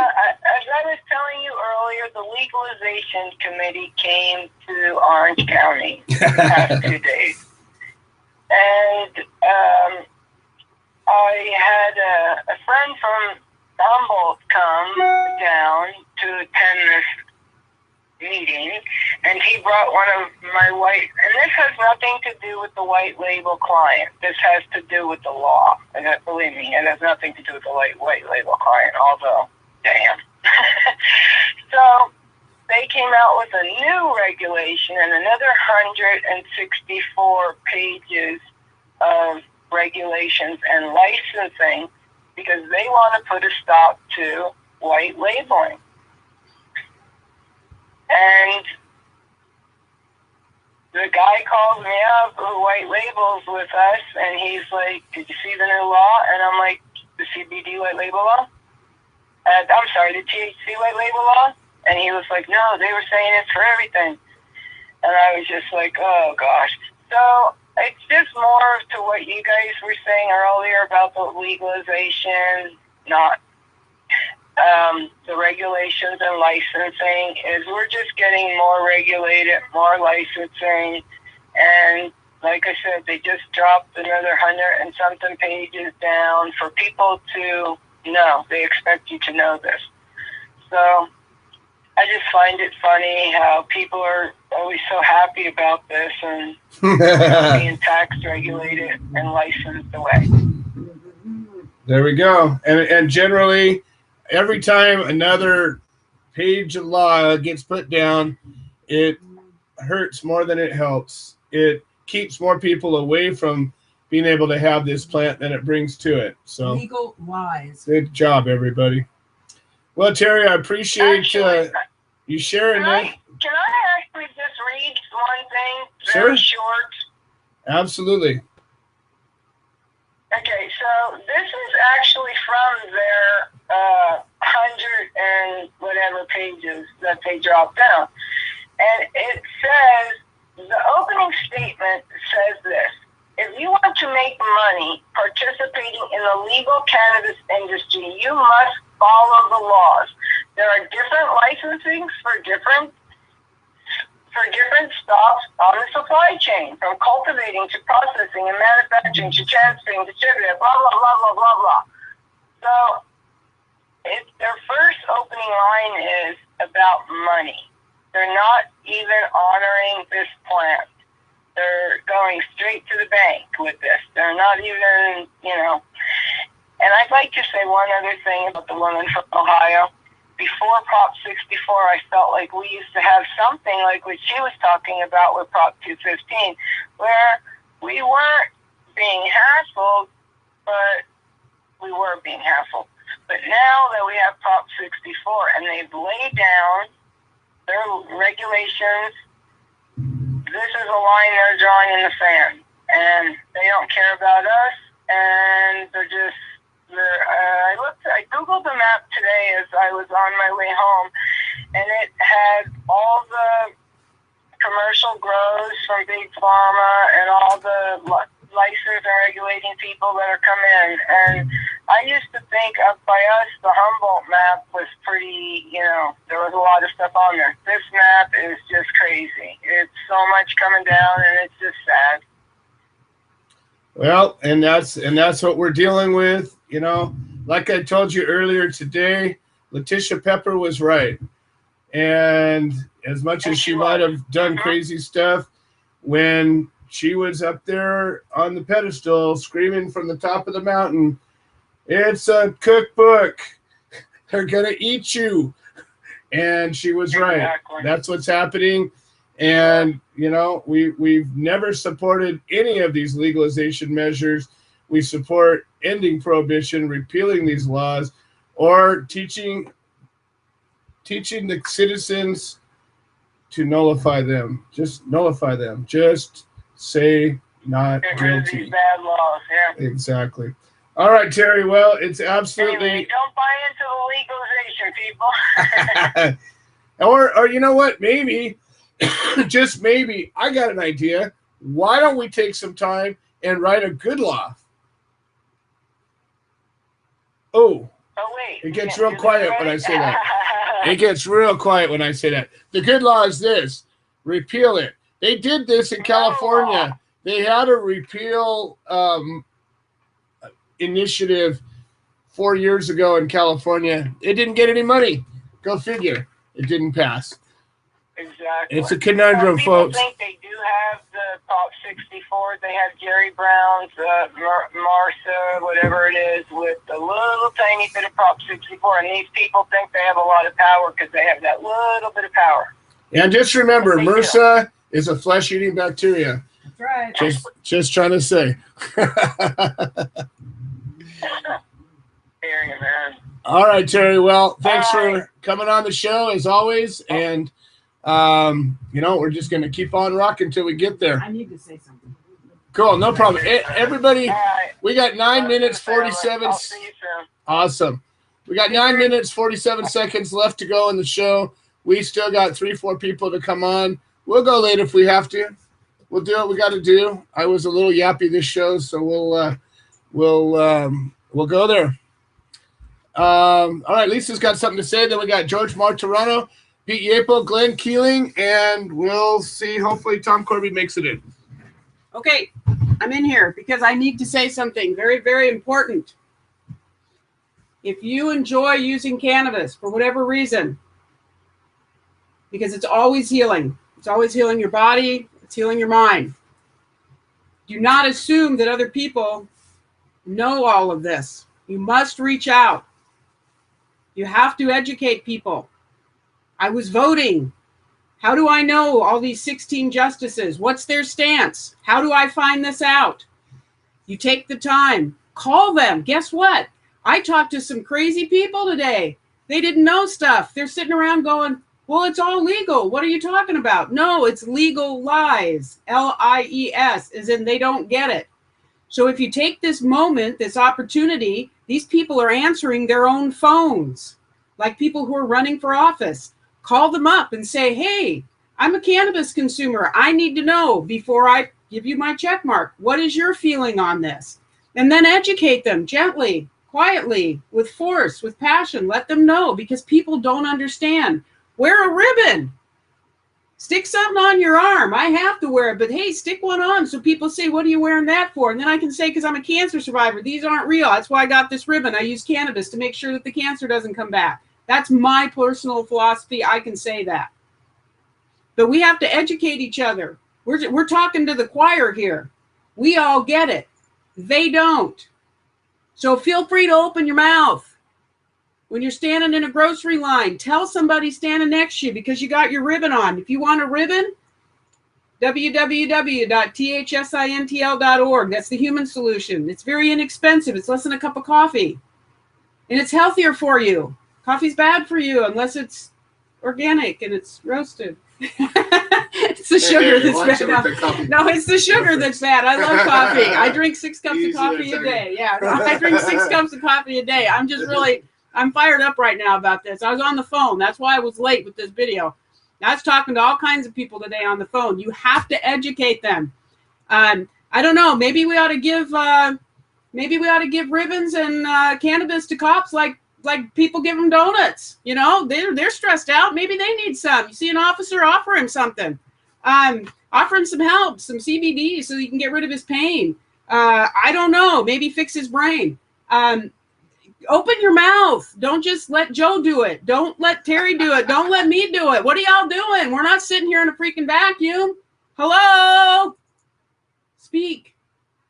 Say something so that people know that we need we need help with this. There's a bunch of us. We got to get together here, folks. Everybody join together. We can get this done. You know, it's like the table. If we're all laying down because we're the table, if we all stand up, guess what? The table disappears.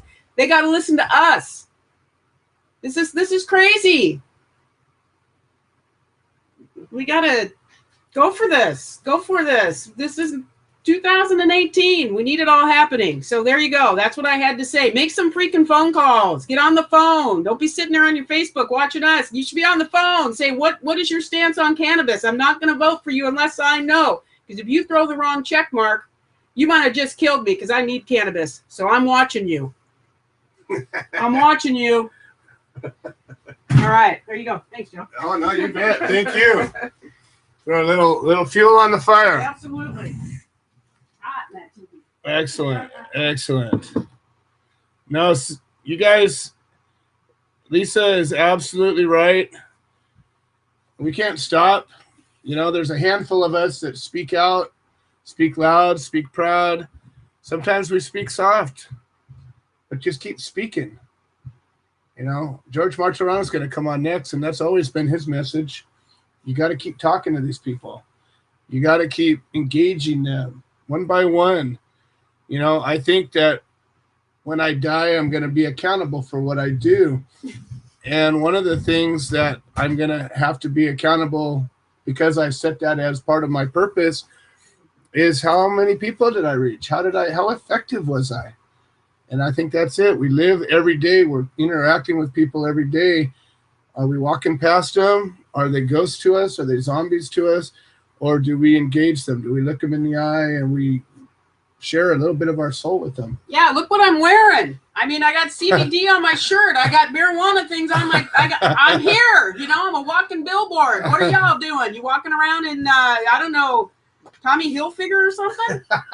I don't care about Tommy Hilfiger. I care about healing. I care about healing with a plant that's not going to kill me. I don't need Lyrica, gabapentin, and tramadol. Tramadol will kill you. It'll back you up. Go forward. Use plants. It's healthier. There. I'm still talking. All right. We got George Martorano up next. He's probably got a little something to say. George, welcome to the show. How you doing today? We're a little fired up today.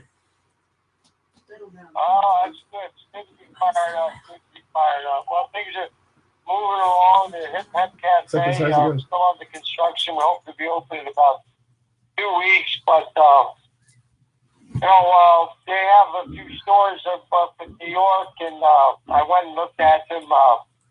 See full-fledged CBD shops up there. But I think they're coming across wrong up there. I think people are a little confused. They think it's for to enjoy yourself. It's for entertainment, but I'm not going to do that here. Here, I'm getting the message across. It's for to help people. So it's important, like the show's saying. You have to talk. You have to understand. They don't. Back here in our city, majority of them don't know the difference between CBD and THC. Well, you have to do. It's not Pennsylvania. It's not the recreational THC. It's CBD. So it's still a work in process here. And the most important thing is to be honest and explain. You have to explain to people. Like I said, I went and seen a full-fledged shop up in New York last weekend, and I think it's just it's looked at as somewhere to go, like a bar, and I don't agree with that. So I'm certainly, because all my media connections and who I am, I'm not going to come across like that way at all. So we still have our work to cut out, and I had one woman. She was. I was outside my shop. I was just catching a break because it's under construction. And a woman, an older woman, come by with a shopping cart, and she says, "Can I come in and get high? I want to come in and smoke." So I says, "Well, no, we're not doing that. We're not a dispensary." But she said, "It says hip. The sign said hip hop. 90 seconds. So I had to explain to her. I said, no, if you have any ailments? She says, yeah, I have a bad back. I said, well, you come in, and we're gonna talk to you about the bad back and how we're going to help. She said, well, ain't I going to smoke and get high? I said, no, you're not going to do that here. I said, you can get a medical card, and she didn't even know about that. So, you know, it's explaining, it's talking, it's 60 seconds.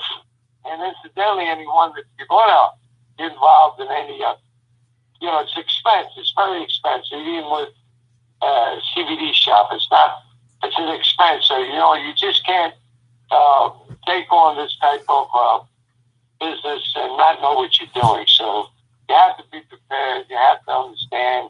You have to think it through. And I call Joe every day, getting his expertise about my Hip Hemp Cafe, which will be hemp coffee and full-fledged, all types of CBD products. So, even though I'm out of prison a short time, it's still a learning process. And, you have to ask your friends. You have to go to these seminars and 10 seconds.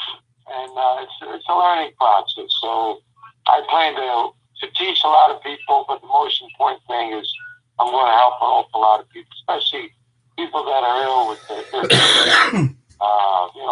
we're going to have actually my shop, Hip Hemp Cafe, we're going to have actually programs that we're going to donate. If you can't afford the CBD product and you're ill, we're going to help you. Well, I wish more people would. First, money second. Yeah, I think that I wish more people that were involved in the industry would have that same concept of compassion that you do. This is, for some people, it's just about money. It's just another business, and there's nothing wrong with that. But when so many people have sacrificed so much to make it even a little bit possible,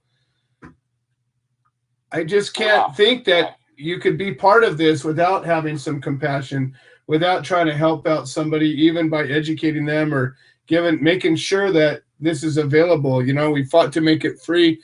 It's not free yet, but as it gets there, why not make it available? It's a friggin' plant, for God's sake. What I don't like is what I've been seeing. Like I said, the shops on the East Coast, their profit margin is way too high. They're charging too much with stuff. My place is not going to do that. Well, good. We're not going to have these extravagant prices because I don't care. Matter of fact, we're going to have programs. We're going to have CBD runs morning, afternoon, and evening, where we're going to give you free stabs and oils if you have it. This is for people that are runners and have a chronic situation, and we're going to give you that for free if you sign up for our jogs 3 times a day. But we're going to ask if you donate. We'd like you to donate something, whether it's $1 or more, and we're going to have a kitty for people that can't afford the CBD products that are ill. So I think that's such important. And like I said, I'm working very diligently. Like I told some previous show, I found a 200-year-old well in my store when we took the floor up, and it was used for bootleggers. Bootleggers ran the well for over 30 years. Wow. So it's going to be a conversation piece, and we're designing it and working hard. I was 30 feet deep, and I had to get special glass so you can look down. It's going to be a very popular piece with the media, and we have radio shows, we have live, we have hard copy magazines that want to do it. So it's going to be a draw to bring people in, but it's also going to be a platform where I'm going to be speaking and let them understand about CBDs. CBDs is just a product. It's made from a God-given plant, but it's how you deal with it, how you distribute it, that's important. But it's the individual behind it all. Always the individual behind it all. That's what we hope to do, Joe. I couldn't agree with you more, and you can count me in. I'll be donating to that cause to make sure that the people that need this will have it. So I look forward to. We want you here. All my staff.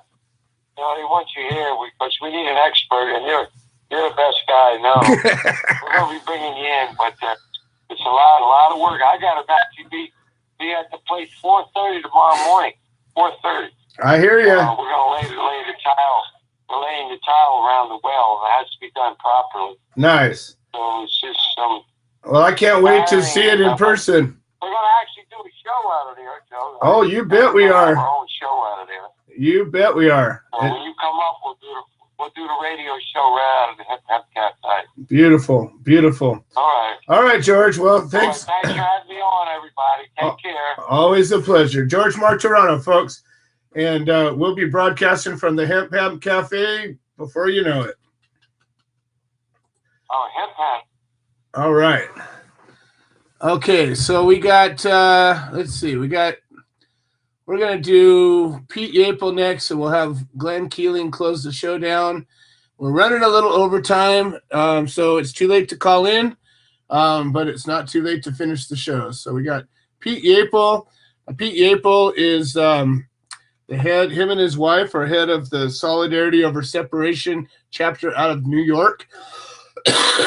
And Pete's going to come out to be seeing me in the next week from now. So we're not going to be doing a live show next week, but we may end up doing a special edition live show maybe on Thursday or Friday because it's not on Halloween and Pete will be here. So I think we'll be able to do a special edition, maybe even just an hour or so. And we'll announce it ahead of time. Welcome to the show, Pete. How you doing today? That's hilarious. That's hilarious. An hour or so with both of us. Hey, the best laid plans of mice and yappers, right? That's right. Exactly, man. Exactly. Hey, listen, I've got the boss with me tonight, so we're really blessed again. Hey, Helen, how's it going? Hi, Joe. How are you? Welcome to the show. Listen, we've had a great show tonight, and there's so much I wanted to talk about.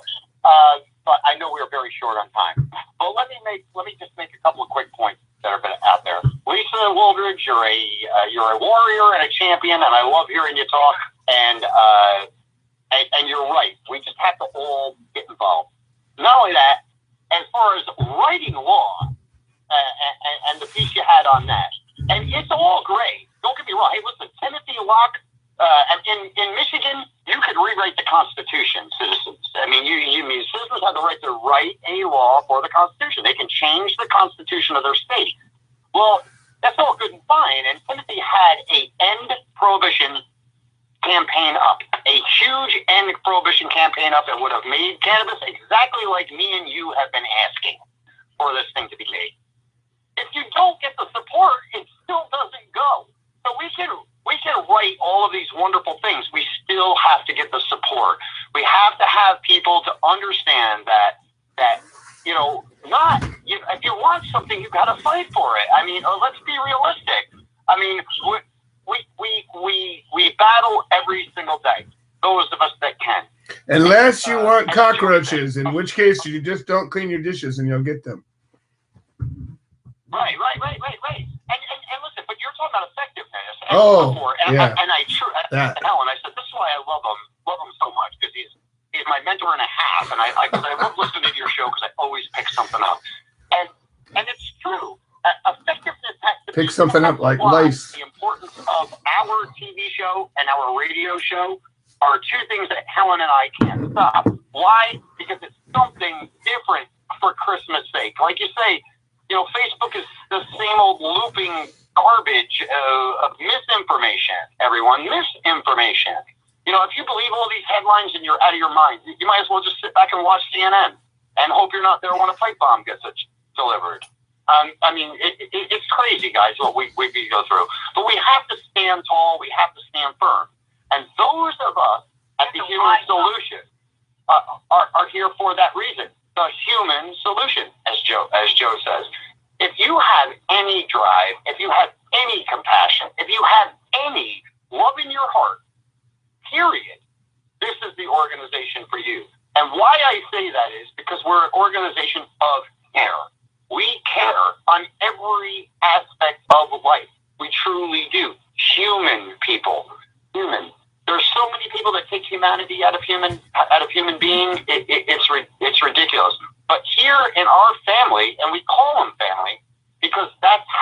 we react and interact with each other. If we are all one, we can't be beaten. There is zero out there that's standing in our way other than ourselves. We have our own person to blame if we don't do something. Like Joe said, you got to want to help yourself. I mean, people just think that CBDs and cannabis is a miracle, and they're just going to take it, and and everything's going to go away, and then that's it. Well, you got to remember, unicorns and rainbows everywhere. Look around, see them? Yeah. It's silly. That's why when people say, "Oh, it's the miracle," it's not a freaking miracle. It's not a miracle. The plant does what the plant's supposed to do. Now, all we as humans have to do is embrace that.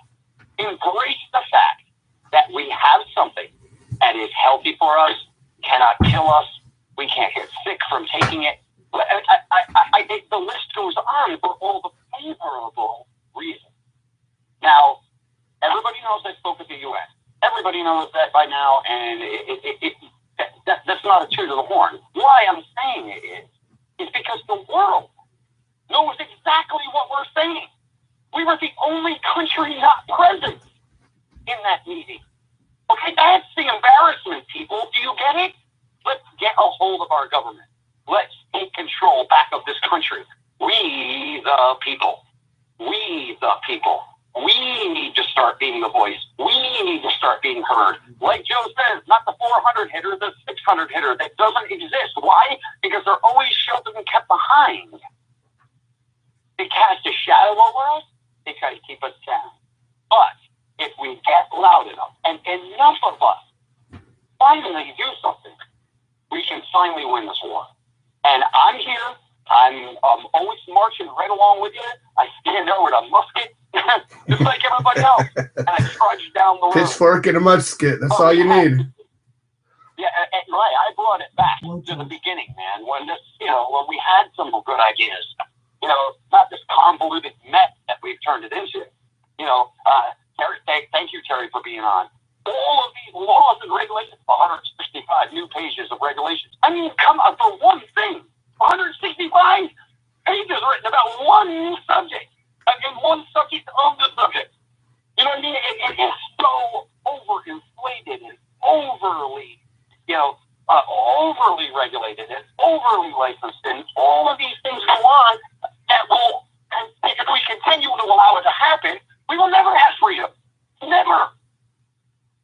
So, with that said, for people that live in the freest country in the world, we are so far behind the rest of them. Let's stop patting ourselves on the back. Let's stop making ourselves seem like we're the grand poobah and woo-hoo-hoo. We got people to the north of us, even though I don't agree with their policy 100%, at least can still enjoy cannabis without being arrested going down the street or be able to not medicate. We have people dying here that can't medicate because either they medicate or they go to jail or they take the risk of going to jail. And there's nothing worse for your health than stress. So if somebody's trying to correct themselves, but at the same time adding to the problem, they're never going to get better. Joe, I cannot wait to see you next Wednesday. Sorry for taking up so much time, dude. Oh, no, it's all good. We have all the buttons, and we can make time. We can warp time and space right here from this office. So wait till next week when we do it together. Absolutely. And that's why I was saying next week, we'll try to do an hour show. But like when I'm listening to we'll see what happens. Kind of like the same way I'm sure it is when you're listening to mine. You hear all these things and you just want to say something, but it got 15 calls and you try to wrap it all in 5 minutes. Well, we'll be able to do it, and touch with us, please. We'll do a no rules show. How about that? Yeah. There you go. Absolutely. We'll just have a hell of a good time. Pete, Helen, and Joe, no rules. I like it. All right. Oh, yeah. Oh, yeah. I'm looking forward to it. I can't wait to get there. Awesome. It's going to be a hard time. They don't tell us to leave, I think. Hey, nobody's going to tell you to leave. You can stick around. Only thing is, we'll put your asses to work. I can assure you. Awesome. All right, you guys. Pete and Helen Yapel. Tomorrow. Solidarity over separation. One last plug is how does somebody get a hold of you if they're in New York and they want to help? Absolutely. Solidarity over separation and Human Solution International. We're on Facebook. Can We Talk 420? We're on Facebook, and www.canwetalk420.com for any of your guys' needs. I mean, anything. Our services are listed. We've got industry associates, Joe, Willow Creek Springs. We have got so many people on there that can help you if we directly can't. So please visit us, and please accept the help. Excellent. All right. Thank you, guys. I can't wait to see you. It'll be a few more days. About a week, in fact. A week from today. Awesome. All right. Pete and Helen Yapel. All right. Here we go. Last call up. Glenn Keeling. Glenn is a lion of a man. He's part of the team. He's one of two that are on the Meet the Team page now, and there will be more. I am told. We'll see. I'll start giving him grief if I don't. But here we go. Glenn Keeling, Creative Care Beacon, board member, defendant, and extraordinary man all together at once. Welcome to the show, Glenn. Hey, thank you, Joe. Thank you. Good evening. Thank you. Hey, listen, something that has been talked about throughout, with something that's unity, people. We've got to stand together. Somewhere in your area, there's somebody going through some kind of case, something somewhere.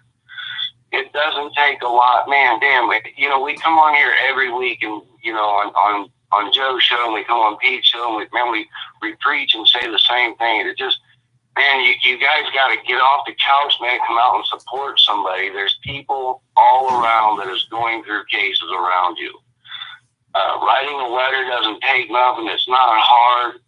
And if you yourself is going through something, man, you don't have to sit there and suffer alone. There's all these people here with Creative Care Beacon here in Ohio. You've got Separation Over Solidarity in New York. Man, there is a Human Solution International chapter close to you. If not, there is a member somewhere. Man, reach out. You guys have got to, don't have to do this alone.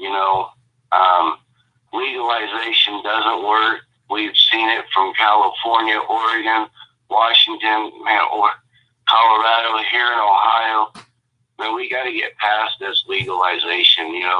It doesn't work. It's not good for people. It creates more issues. It creates more criminals. My God, it's horrible what people are going through in legalized states. And we're complicit with being okay with being allowed to have these and being okay with this happening. Man, Joe, I don't know when these people are going to get it. I don't know, man. Well, they are one by one, Glenn, one by one. That's what's happening. It's going to take a lot more effort on our part because they're coming along one at a time. Right on. Hey, man, we're here to educate. Peggy and I, wherever we're out, man, it doesn't matter if I see somebody checking my jacket or looking at my shirt and they got this look on their face. I'll ask them, what's up? You like that? It's pretty cool. And I'll just tell them about cannabis. It's saving our lives. Look, my wife can get around a little bit better today than yesterday because of cannabis. Hey, people's got to get it. It's got to come around eventually, Standing together, that's the key issue. That and education. Well, that's what's coming to you. A new chapter of the Human Solution International. And we're going to be rolling it out one piece at a time. Stay tuned, everybody. Glenn, how does somebody get involved if they want to help out in Ohio? Hey, it's real easy. It is the Creative Care Beacon. It's the Ohio chapter of the Human Solution, or you can just simply find me, Glenn Keeling, my wife, Peggy Sue, on the Facebook. That's what Facebook. Or, man, just simply pick up your phone, and it's easy to call 419-863-0498.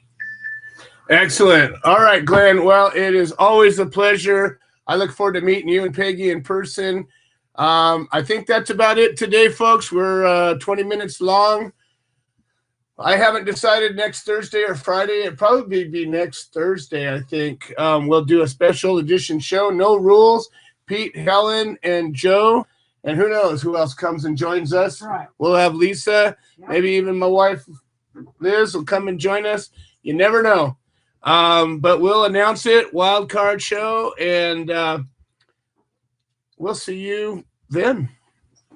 Oh, shoot. Boy, I dropped the ball on that one. Let's see what Willie Nelson has to say about all of that. Willie? There he is. Hi, I'm Willie Nelson, and the Willie Nelson Teapot Party and I endorse the human solution, supporting cannabis prisoners because no one should go.